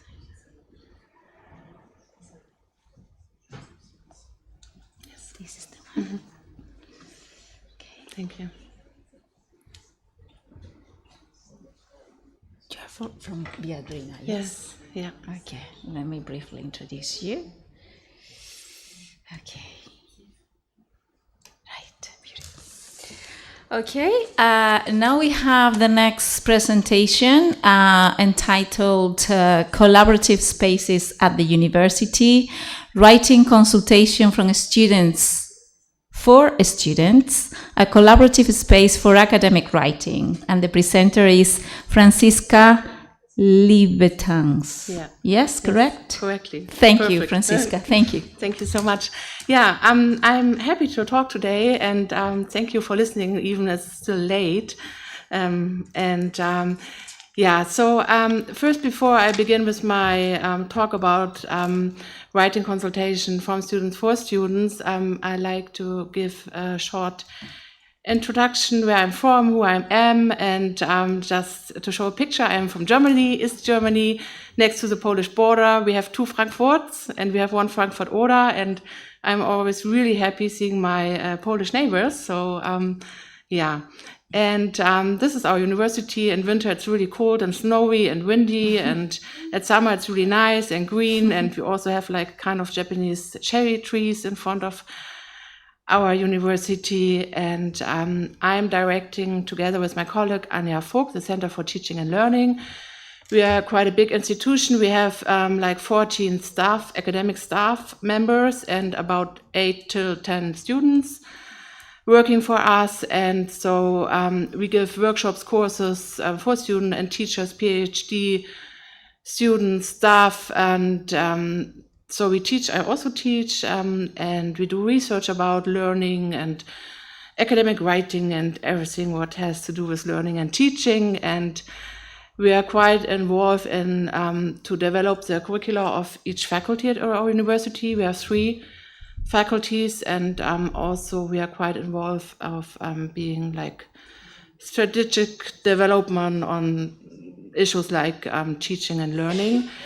And what I think what's really important, that we also have like different kind of projects. For example, EWA is one of our projects, but also on AI and academic writing. And so I was really thankful because Soraya, you told a lot about collaborative learning, and you already a lot about learning AI and language models. So I can really build on that. Thank you so much. Great. And so originally I wanted to talk a bit about collaborative learning, and then make the connection between writing and collaborative learning. And just to introduce really shortly, not so deep, but the writing consultation from students for students. Just keep in mind, like my approach is always to have like settings which each faculty, it can be a math faculty or a science faculty or a cultural sciences faculty can work with. So it's like always our try to make something for everybody. And then hopefully I will make it and just say some words why we really need spaces for collaborative learning and what that means. Yeah. So as you already heard, like collaborative learning, it's not really due to one precise definition. Yeah, it can really vary, like in concepts or context or subject matters and so on. And I don't want to go too deep into that. But what I really like to focus on, I'm working with this concept of collaborative learning now almost 20 years. And I was reading a lot about it, and I was visiting a lot of US American universities, Center for Teaching and Learning, writing centers. And I was quite thinking a lot about it. And always when I think about collaborative learning, I have to think about it's like a really deep process, because we really need time. We need time and space to do it. We really have to learn to listen. You all know it's really hard to listen sometimes, right? And we need talking and thinking and understanding, and even understanding can be really hard and not so easy. And also the willingness to learn from each other and with each other. If we think, for example, I'm a teacher, they're a student, I'm a professor. This person is not a professor. I have a doctoral degree. This person may have not a doctoral degree. So here we can already see it's really hard to get really into this process of collaborative learning, because we always think in categories. We always think in what somebody can do and others not. Me too, I'm not out of the game, but I just like to think about that. And so we might focus on a deep process of understanding, and we might focus on a product. It doesn't really have to be like a bottle or a product, but what we really want to work on. And we might try to have a space where we can like be in an equal situation, even so it's never equal, but we can try maybe. And yeah, that's the only thing I want to say about that. And before I start to talk about the writing consultation from students for students, I would like you all to have like a really short chat in pairs, like just 1 minute, about the question, why is academic writing so good for collaborative learning and the other way around? So you have like 1 minute, just stand up if you don't have a partner to chat, and just think about it. Maybe you have an idea or not, or yeah. So if you sit together, you are lucky. If not, you have to stand up. It's also good because you have to move, right? The question is, why is academic writing so good for collaborative learning and the other way around? This is the timer if you want to check. Thank you.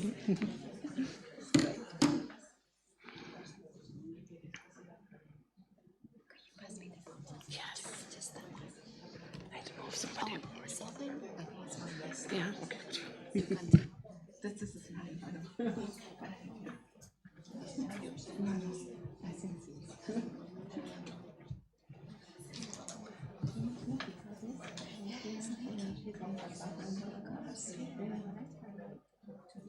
Yeah, and she also showed a picture when she was on.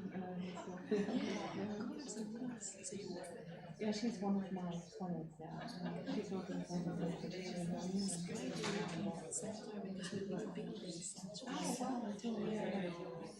For lifelong learning. Yeah, we should come and visit you. Yeah, because we are like quite a long history and like made a lot of development and transformation processes.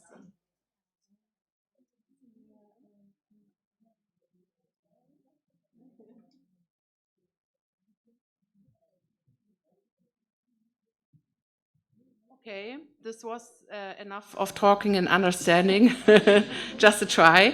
Thank you so much. So I'm going further on with my presentation. And I'd just like to say some words. I think writing, academic writing and collaborative learning goes so well together, because if we talk about writing, it's much more than just writing, right? And I would say it's not important if AI wrote something or not, to answer the question probably. And I would say the text is not important. And I always said it, and now I'm able to say it louder because AI is really important now. I say it because I think more important is the process. Why? Because it's really important if we think about a text. Why do we write a text? Not just to pass exam, to publicate somewhere, to have repetition. We write a text because we try to make a picture, we try to document our research process, yeah?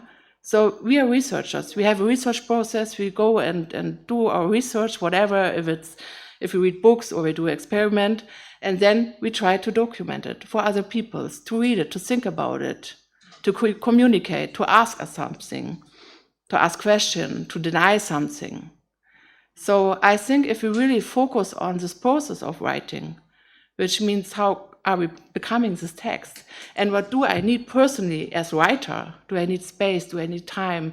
Is it for me more easy to write in the morning or in the afternoon, or do I like to write in a cafe or really silently in a quiet place? And this is very important. And this means if we really try to become a good writer, we really have to reflect and to think about it, about ourselves as a writer, but also about the topic, right? It's always this two dimension. So we automatically somehow come into like a dialogue with ourselves. And if we get this dialogue just in public or with somebody else, if you can talk with somebody about it, yeah? If you can talk with a peer about it, if we can visit a course or whatever, it makes it much more easier. And we can answer and we can prove if our ideas are understandable or not. And we can work on our research question. Probably our partner has another idea or another opinion or has question. And then we are automatically in this process of communication, understanding, collaboration. And just to show a bit of roots, this is not a new idea, right?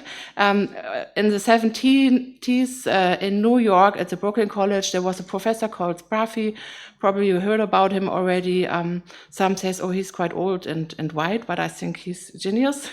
And I liked his idea because he saw, okay, we have so many students, yeah, like 25,000 or 30,000, and they somehow seem like lost at our university. They have no social interaction. They don't really know what they are studying, and they can't identify themselves with the university, with their studies.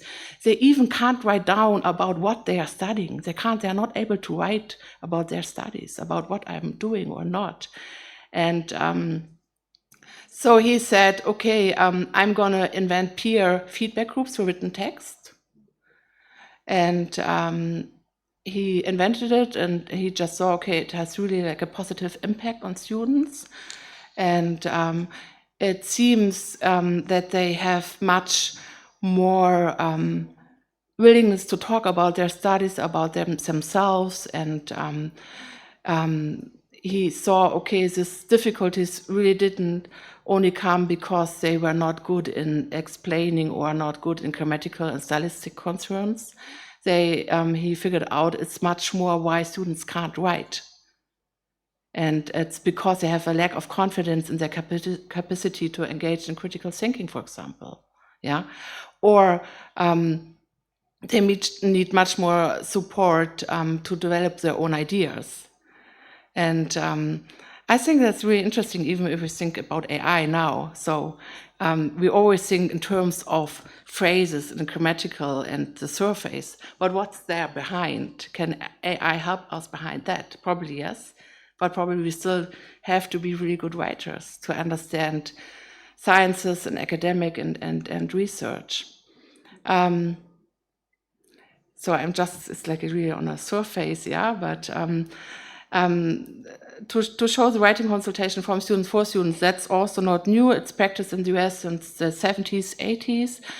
In Europe, it's not so old, but it's also not really new. Yeah, I think Germany is one of the countries with university with most of writing centers and writing consultation from students for students. And at the Viatrina, we started in 2006, and it works like we have students who are trained to be writing consultants. And I have a few spelling mistakes, I'm sorry.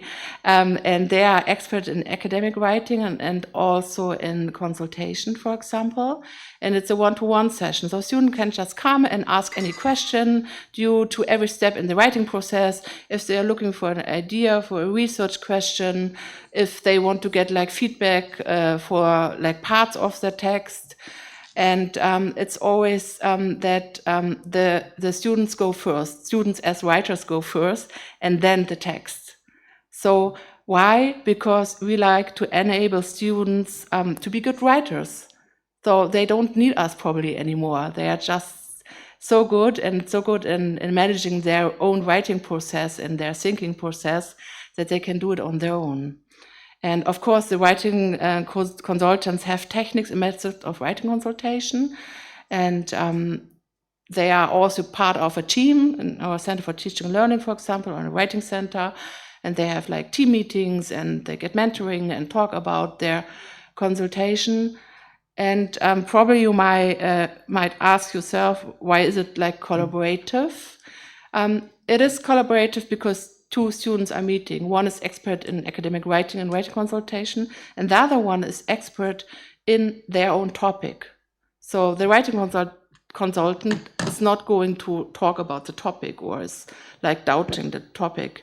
And the student is also expert of his or herself, of his or her way of writing, right, of own writing process.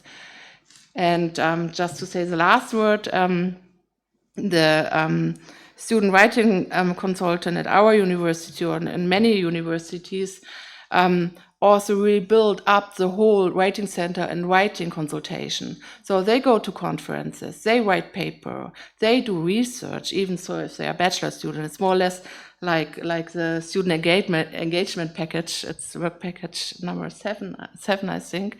And so they're really responsible and somehow the students who come to the consultation, but we also as a Center for Teaching and Learning really need them because they are always so up to date and they know so much about their own generation and about how university works. And I mean, we are all getting older, and for me, so I'm still in the same position, but I'm much older, and I really see how far I'm getting away in a way, and how much we need all the students to be one of the most important part of our center. Yeah, thank you. Thank you very much, Franziska. That's wonderful. Yeah? Okay, good. Thank you so much. You're really spotting on the time. Thank you so much for that. Any questions or comments for Franziska? We love the picture. Yes. Curiosity, no, is always there. That's true. Thank you very much. Thank you. Thank you for your presentation.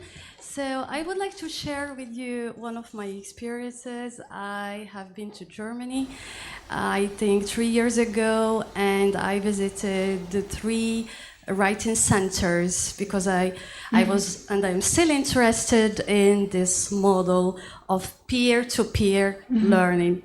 Okay, so, but I was so impressed by the different writing centers and the amount of potential that is embedded there. But when I asked people in charge of these writing centers, it is true that writing centers in Germany were inspired by writing centers I would say Anglo-Saxon writing sensors and basic American ones, but there is the German way to do it, and this is what I really appreciate more about it. However, what is important to mention is that this is what my German colleague explained to me. It was a national, I would say, voluntary policy to implement writing centers in different universities. I mean, I think. What do you mean with national voluntary policy? Yeah, it's about government. I think in 2012. Or Yeah, not really, but yeah. This is what was explained to me is that Landers and decided that in order to reach a kind of excellence and also to attract international students, bilingual international students. Universities, public universities should implement writing centers, and I was surprised that the peer-to-peer learning was held in, for example, in German language and English language too. And this is, I think, important to mention. It is in one way, but I can tell you the story, because I think that... I will just finish quickly, because naively, when I came back and I started talking with people from my university, and I say, oh, wonderful, why can't we create a kind of writing centers? But it's a lot of means and a lot of financial means, I mean. And because we should monitor students, we should look for also, because I think there is a coordinator of the writing center who is actually an associate professor or whatever. So I think it is a huge and really effective model, but still we cannot all afford it. That's it. That's true, and I would like to reframe a bit of story, because before 2012 there was already a huge writing center community in Germany, and it started around, I would say, 2005, 6 already. And we had some people who were really passionate about it and who like put a lot of money and free time and whatever in it, and so we had like a strong community, and the writing consultants, for example, peer tutorings. We had the first conference for students at the Viatrina. It was, I don't know, 2009 or something, and we had like 14 participants.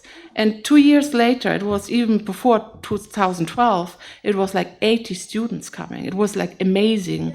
And then the government spread out the money, not especially for writing centers, but for the goal of collaboration, understanding, learning, and multilingualism. And then people said, okay, that's here we go. And like a lot of people applied with the same idea, and they all got through.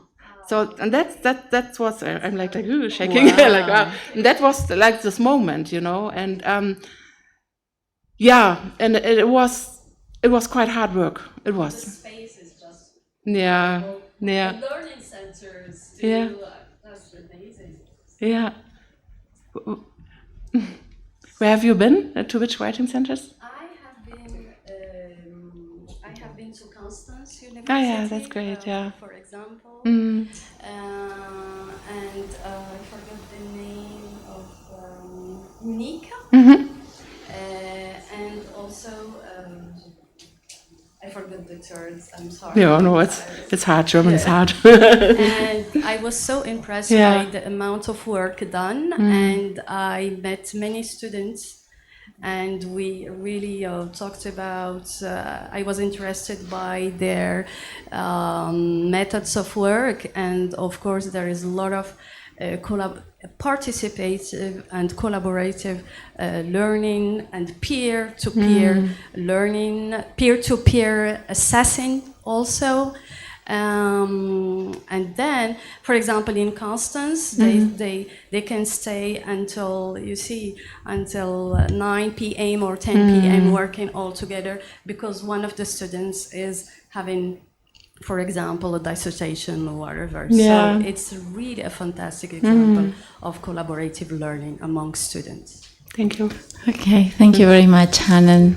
I'm really sorry because we don't have time for more questions, but this is also a very super interesting presentation, Francisca. So I'm pretty sure that we can continue with the collaboration together. Thank you very much. Thank you. Thank you. Oh, this is for you. Ah, thank you, Messi. Okay. How are you feeling? Everyone good? Yes? Still awake? Yeah, it's getting dark here in the Canary Islands. Okay, almost there. Okay. Oh, your memory stick, Francisca. Yeah? I just got it today. Right. Thank you. Cheers. Gracias. Okay. We have now the next presentation. I think it's the last presentation today. I think it's going to be an online presentation, Jorge, if I'm not mistaken, by, hello, Justina. Good afternoon, and thank you for having me for the last presentation today. I know it's a hard role, but I will try to cope and be very, very short. Thank you very much, Justina. Let me introduce you first. We can hear you very well. You can also hear us well, correct? So I would like to ask you, Justina, if possible, to do your presentation in 15 minutes. So if, you know, I will inform you when 5 minutes, you know, maybe I'll put the sign and all that. And then we have time for questions at the end. Okay, Justina? Okay, Wonderful. thank you very much. I would like to present you the one of the case studies of collaborative learning, which I have possibility to participate. It's intercultural perspectives on information literacy and meta literacy course. It is a very interesting course because, first of all, it is related to the topic, to the concept of information literacy, and it started there. The authors of the course noticed that it's very important to develop the skill among students, but with time they also noticed that actually we should start talking about meta literacy, which is much more holistic model and takes under consideration two perspectives. First of all, roles that we take in production and consumption of information, but also what characteristics we should have to be good meta-literate learner. So the roles that were developed by the authors of the concept was author, producer, but also researcher, collaborator, communicator, participant, translator, publisher, teacher. And I think that the audience can find themselves in every of these roles. And of course, we are taking different roles. On the other hand, to be good learner in this very complex world based on information, we must be very informed, collaborative. We need to be adaptable, reflective, open, civic minded. So a lot of issues and a lot of characteristics that we need to have to cope with this data obesity, with overload of information.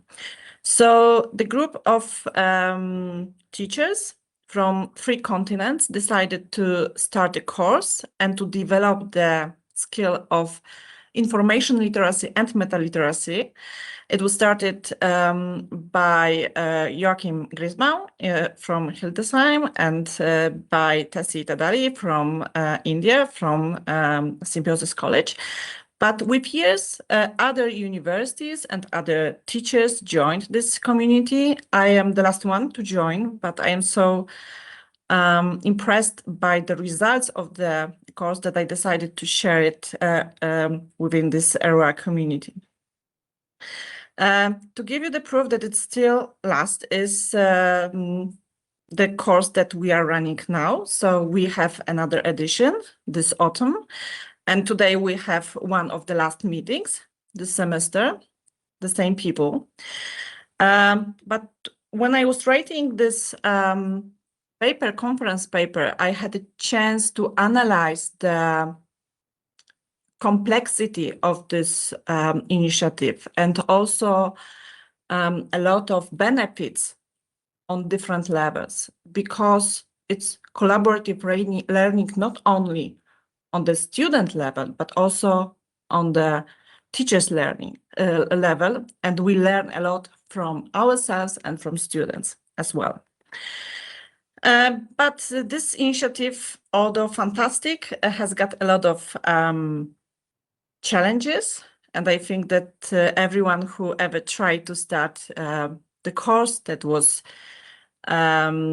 participated by many universities, or at least 2 universities, know that it's not that easy, especially when we are talking about 3 continents, about different educational system, about different time zones, about different even feedback style, and we face it every time. So it really requires a lot of engagement from us, from instructors. This time we have 7 instructors, and it really took us a lot to schedule, to start with scheduling the course. This is the result of our work, but believe me, it was not easy, because we are starting and ending semester in all possible times. The timeline is also very difficult, finding the right time slot during the day. A lot of bank holidays, a lot of different summer, winter, semester breaks. But in the end, we've managed to plan it as every semester. And it is one of the first success that we have every semester. The key for students' engagement is also interesting topic. And in this information literacy and meta literacy space, we host students from different majors, from different study levels like BA and master, and students that are much more professional and only students, so part-time, full-time. So we are trying to find the good topic that would be interesting and engaging for them, but also for ourselves. As example, I show you the topics for this semester. And we all know that AI is something that is really attracting almost everyone, definitely our students. But we are looking at AI from different perspectives, and also from the perspectives that we represent in our daily work. So for me, it was students' learning process. For others, it was democracy and local culture, language, digital media, so many perspectives. When we have topics and we have dates, then we start to follow the routine track.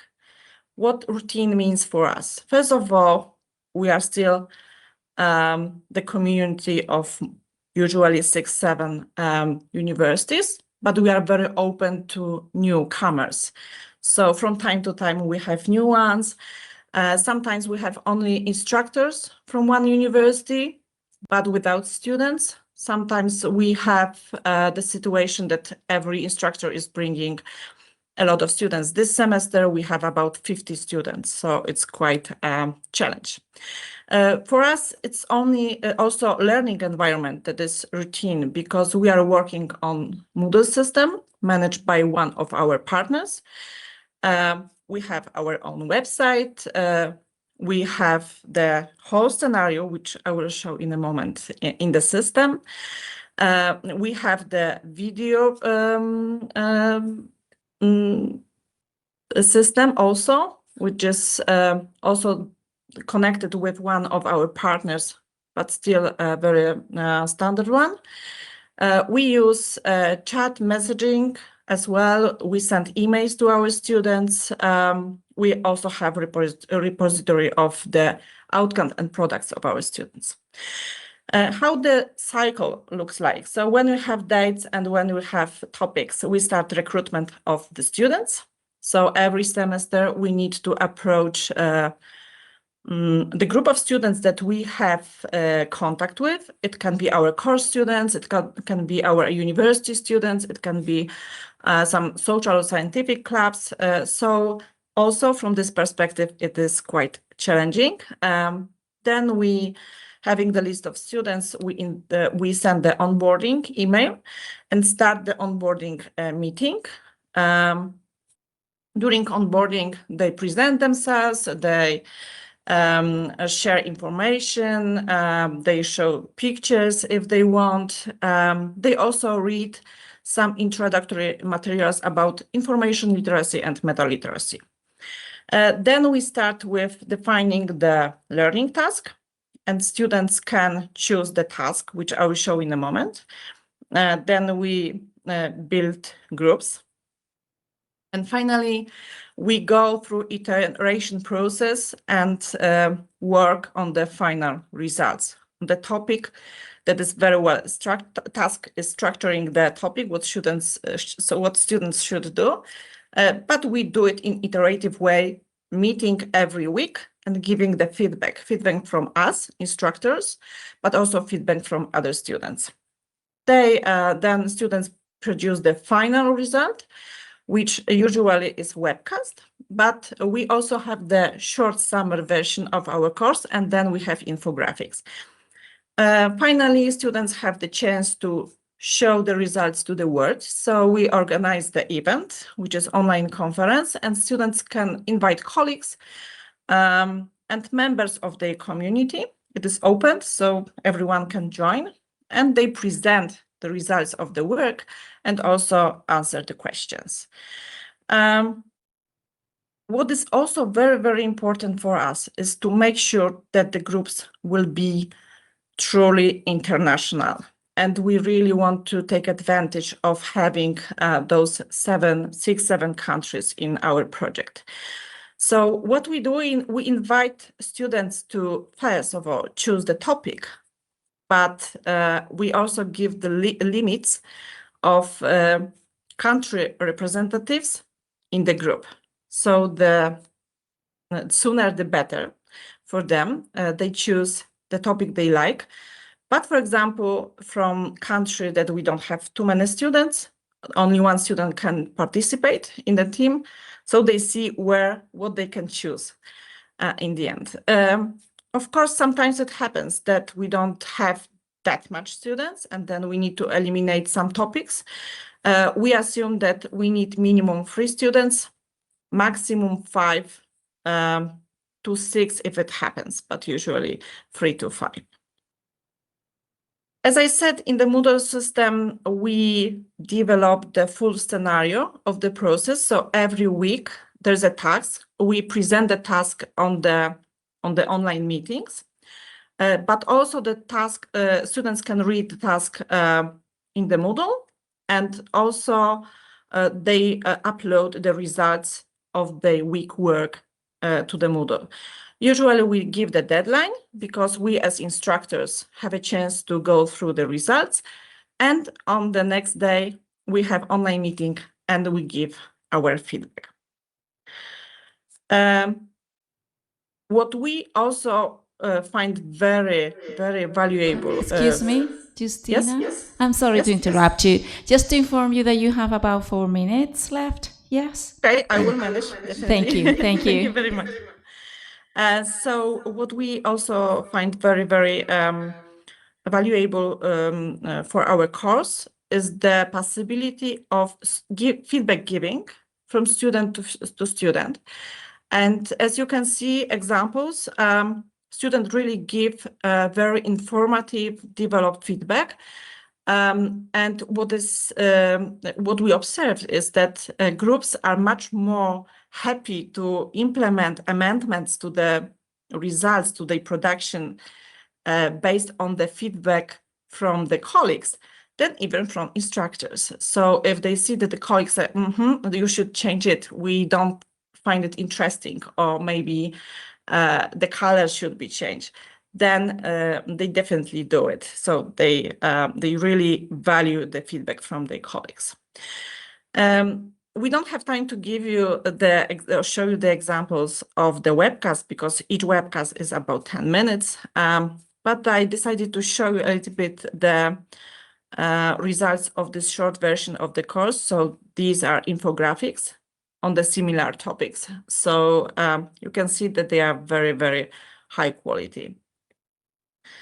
As I said, the last point is the conference, online conference. It's a very long event, usually 3 to 4 hours, but students stay with us from the very beginning to the very end. We also offer the keynotes and that are interesting for our students, and they always value it very well. So thank you very much. Thank you very much from the whole IPLM team and community. As I said, we had the meeting today with our students, so they know that I am presenting the course to you, and I'm happy to answer all the questions.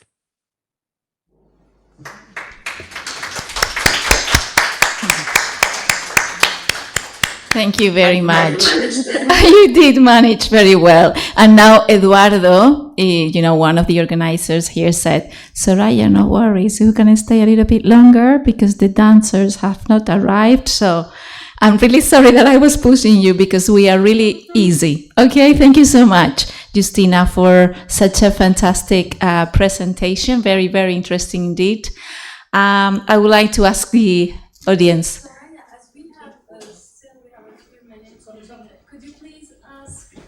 Just with the mic, yeah. So you can. I don't know if you heard, Justina. Someone is. Yeah. Could you please ask Justina if we can see the slide, the previous slides with all the programs on AI? It was amazing. Justina, did you copy that? Yes. The topics, yeah? Yeah, please. In a second, give me a chance.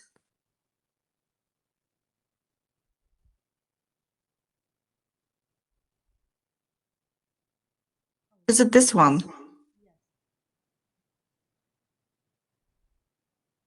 So my question is that who decided ultimately for these learning topics?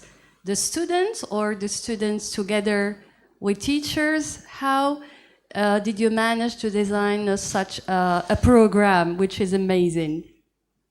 So the topics are always developed by us. So usually 7 instructors. And we also attach ourselves as moderators or instructors. But later on, students, so the whole cohort, like 40, 50 people, they choose the topic that is interesting for them, assuming that they will manage to be first and to fill the slot that is prepared for them. Give us 1 or 2 examples of the topics chosen by the students, if it's possible. Yeah, this is the cohorts that we have this time. So the ones that we work now with, it's only sample. So as you can see, we have students from for AI impact on local culture. We have students from India, from Austria, from Germany at the time, from India one more time. But for the second one, like AI impact on local culture, cultural perception of AI regulations, then again India, but also Krakow, Hildesheim, and India again. So this is how it works. In the end, we have 7 groups, and they usually consist of 3 to 5 to 6 students. Very much. Thank you very much, Hannah. There is another question at the back. Do you mind passing the mic? Thank you.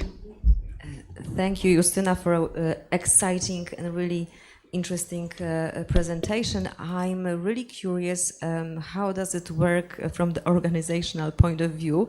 Do you give credits or certification to students for participating in those courses? How does it work?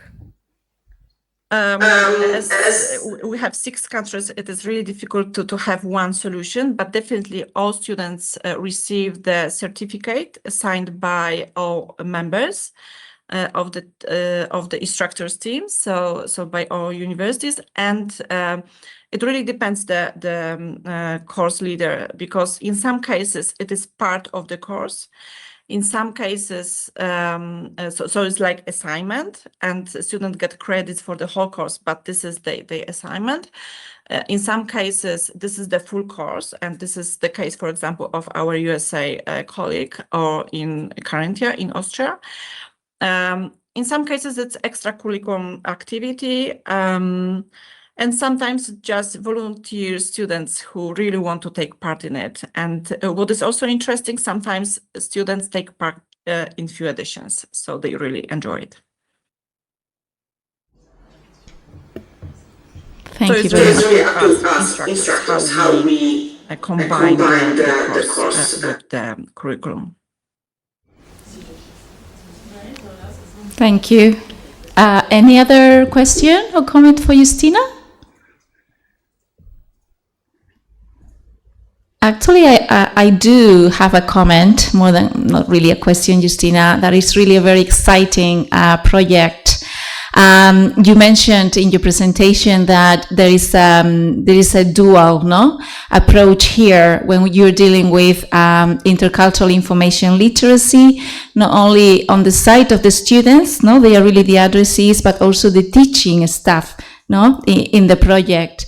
So I suppose that obviously you're dealing with the meta literacy approach that for me is something new, that obviously we have it and we do it every day, but I never thought of that. So I suppose that you're also facing like intercultural communication all the time in written format, in verbal format, non-verbal communication. I mean, can you expand it a little bit more? Yes, this is the reflection we had this year, because we had a chance to meet as a community in Hildesheim for 1 week. And we really observed that we are learning so much from each other, and we are observing even the feedback style that we are giving, from extremely nice to extremely strict, and we are trying to learn from each other. We also learn a lot about how we should build the instructions for students, how we should organize the students' work, because from country to country it is really different.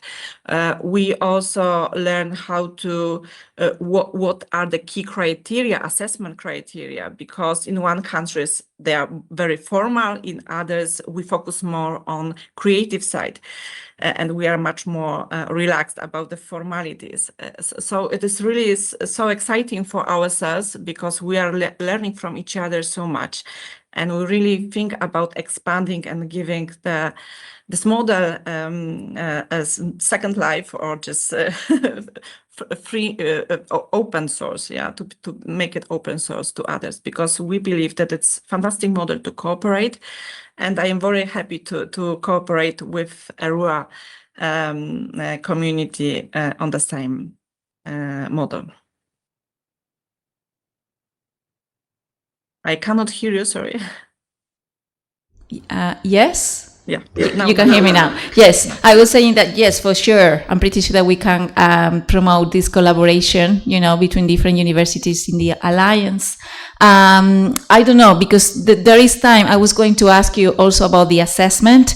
I mean, I wonder if the assessment also has like a collaborative approach between the different teachers, if you have maybe like elaborated like a rubric, with different criteria for every one of the tasks. I don't know if you could expand it. Yes, so again, it's on 2 levels. The general one is, of course, collaborative. So we have the structure, so each criteria that we should assess, and each of the instructors is preparing the assessment of the results of each group's work. And it's more, let's say, formative for us.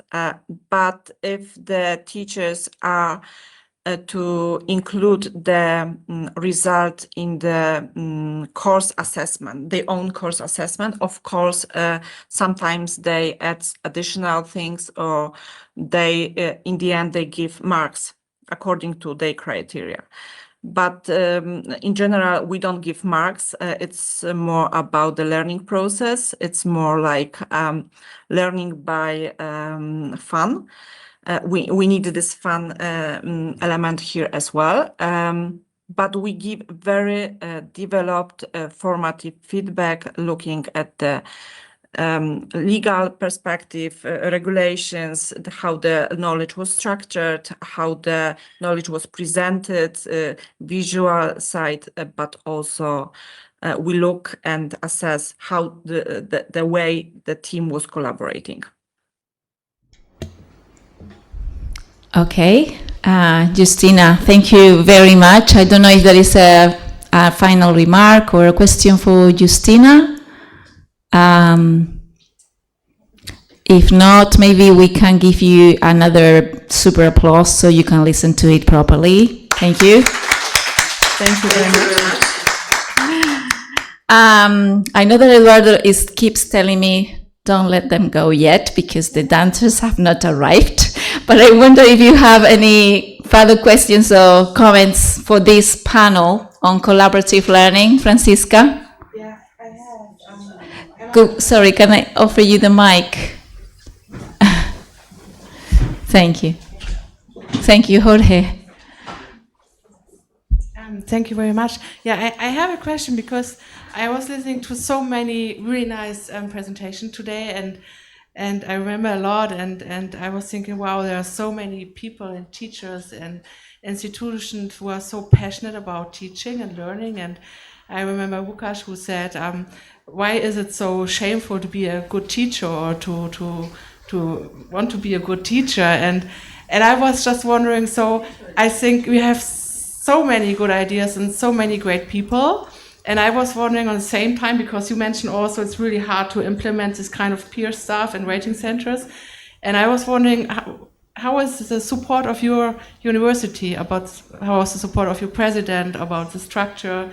Is it like easy for you to do all this teaching and institutional work about teaching and learning?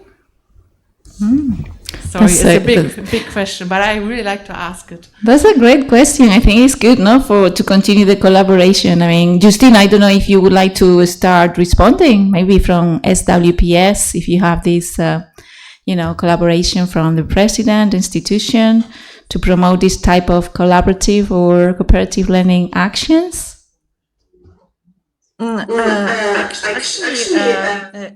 think it's not the case here, because what we wanted to do and what we started to do is like building the community and working together without any support.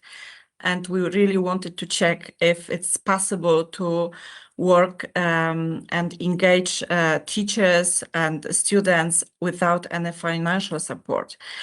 But of course, if we want to expand the model, we will need to look for this kind of possibilities. Thank you. Anyone else would like to contribute to this great question, Francisca?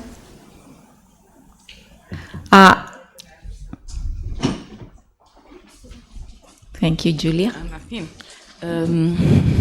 In my point of view, we are not only a teacher, so we are a researcher, firstly.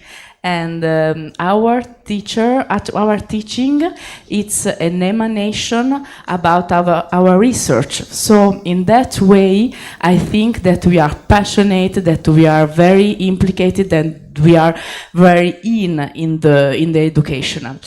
At the other side, of course, we need to be support about our university and the international in one side, and in the other side, the no, but also the transdisciplinary project permit to make project from research, and then that research give some tool for the educational, in my point of view. And of course, it's a governmency deal to try to be in alliance that like that one, or make international project to give us tools and space. You talk a lot about space and time, and I think that as research and teacher, we need that.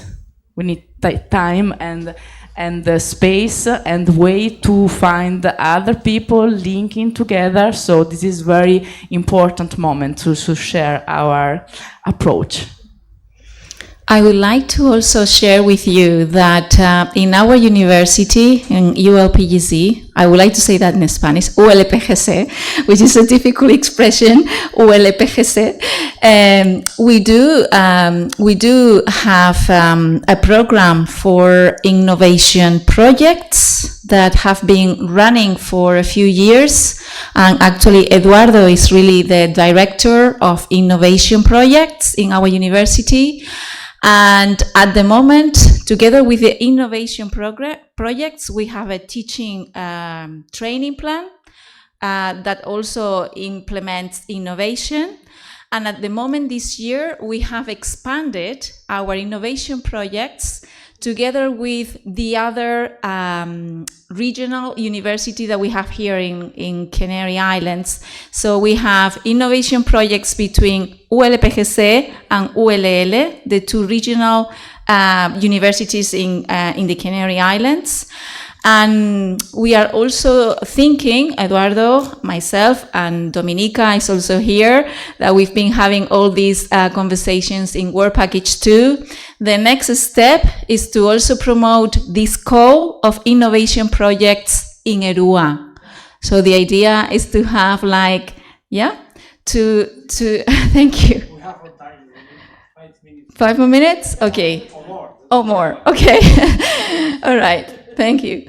So yes, the idea is to open a call in Erua. So maybe 2 or 3 universities can contribute in an innovation project. Maybe we can start some collaboration in this panel on cooperative and collaborative learning. That's why Eduardo also asked that question before. Should we separate cooperative learning from collaborative learning? Or maybe we could do it together and also appreciate the differences, So, I think we do receive some support from our university, and also because the Ministry of Universities in Spain also encourage, obviously, teaching, but innovation and research with the knowledge transfer. So it's very important for us to also do research on the innovation practices that we implement in our teaching. And for example, our university, Paris 8 University, it will be change his signature, and so we became a university of creation. And that idea of creation for us, it's very important because it's not only in the methodological side, but it's really a prisma, I can say prisma, to understanding differently the way to make research and the make to the product about our intellectual product, like creation, really. And so creation not only in the art side, but also in all the other discipline. So I think that we have innovation point of view, but we need to think in innovation like creation also. Mm-hmm. Mm-hmm. I wonder, Daria, if you would like to add anything from your university in this regard. Thank you. Thank you very much for this opportunity, and also thank you, Soraya, for chairing this incredible session. Thank you. truly inspiring.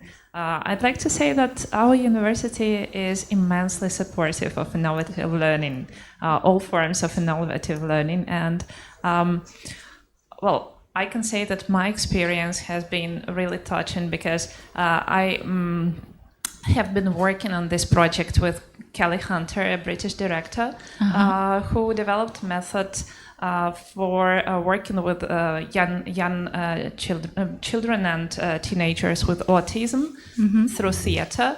And this is not something that is being widely done. This is a niche approach, but at the same time, it's needed everywhere because we don't have many approaches which place the educator and the child that has any kind of a disability on one level and allows them to learn from each other. And this is what Kelly does. Yep. So kids in this program are not patients. Yes, they're partners and friends. And what they do within this approach, they allow these kids lead, which is incredibly empowering because this is not what we often come across. It's usually the other way around. And I have witnessed parents who started crying just on spot because they saw that their child is being seen and is being heard and is being treated as an absolutely equal human being. And that's incredibly inspiring. Yes. But we started this project just as enthusiasts, It started out of, a kind of a conversation that we had during lunch break. Like, what do you do? I do this and I do this. Why don't we do something together? And we started doing it together. Dr. Nyagalo was helping, just driving the actors around. And we did it first as an initiative, a very local one. But then our university said, why don't we help? And they helped all the way through. And now it's a bigger project. We have organized seminars to teach students to do it because how else can you, scale up the whole initiative? How can you help more people? So now we have this bigger project and we keep going. Yeah. And last year we had the first edition of Shakespeare Festival at New Bulgarian University, where we tried to, educate more students and more professional about this approach. And it has been magical, honestly. So. Thank you, Daria. Thank you for sharing such a beautiful. For giving me this opportunity. Thank you. And for letting us all connect. Thank you very much. Now I have Eduardo making faces. So now is the time, everyone, to thank you very much for wonderful contributions and let's go and enjoy dinner. Thank you.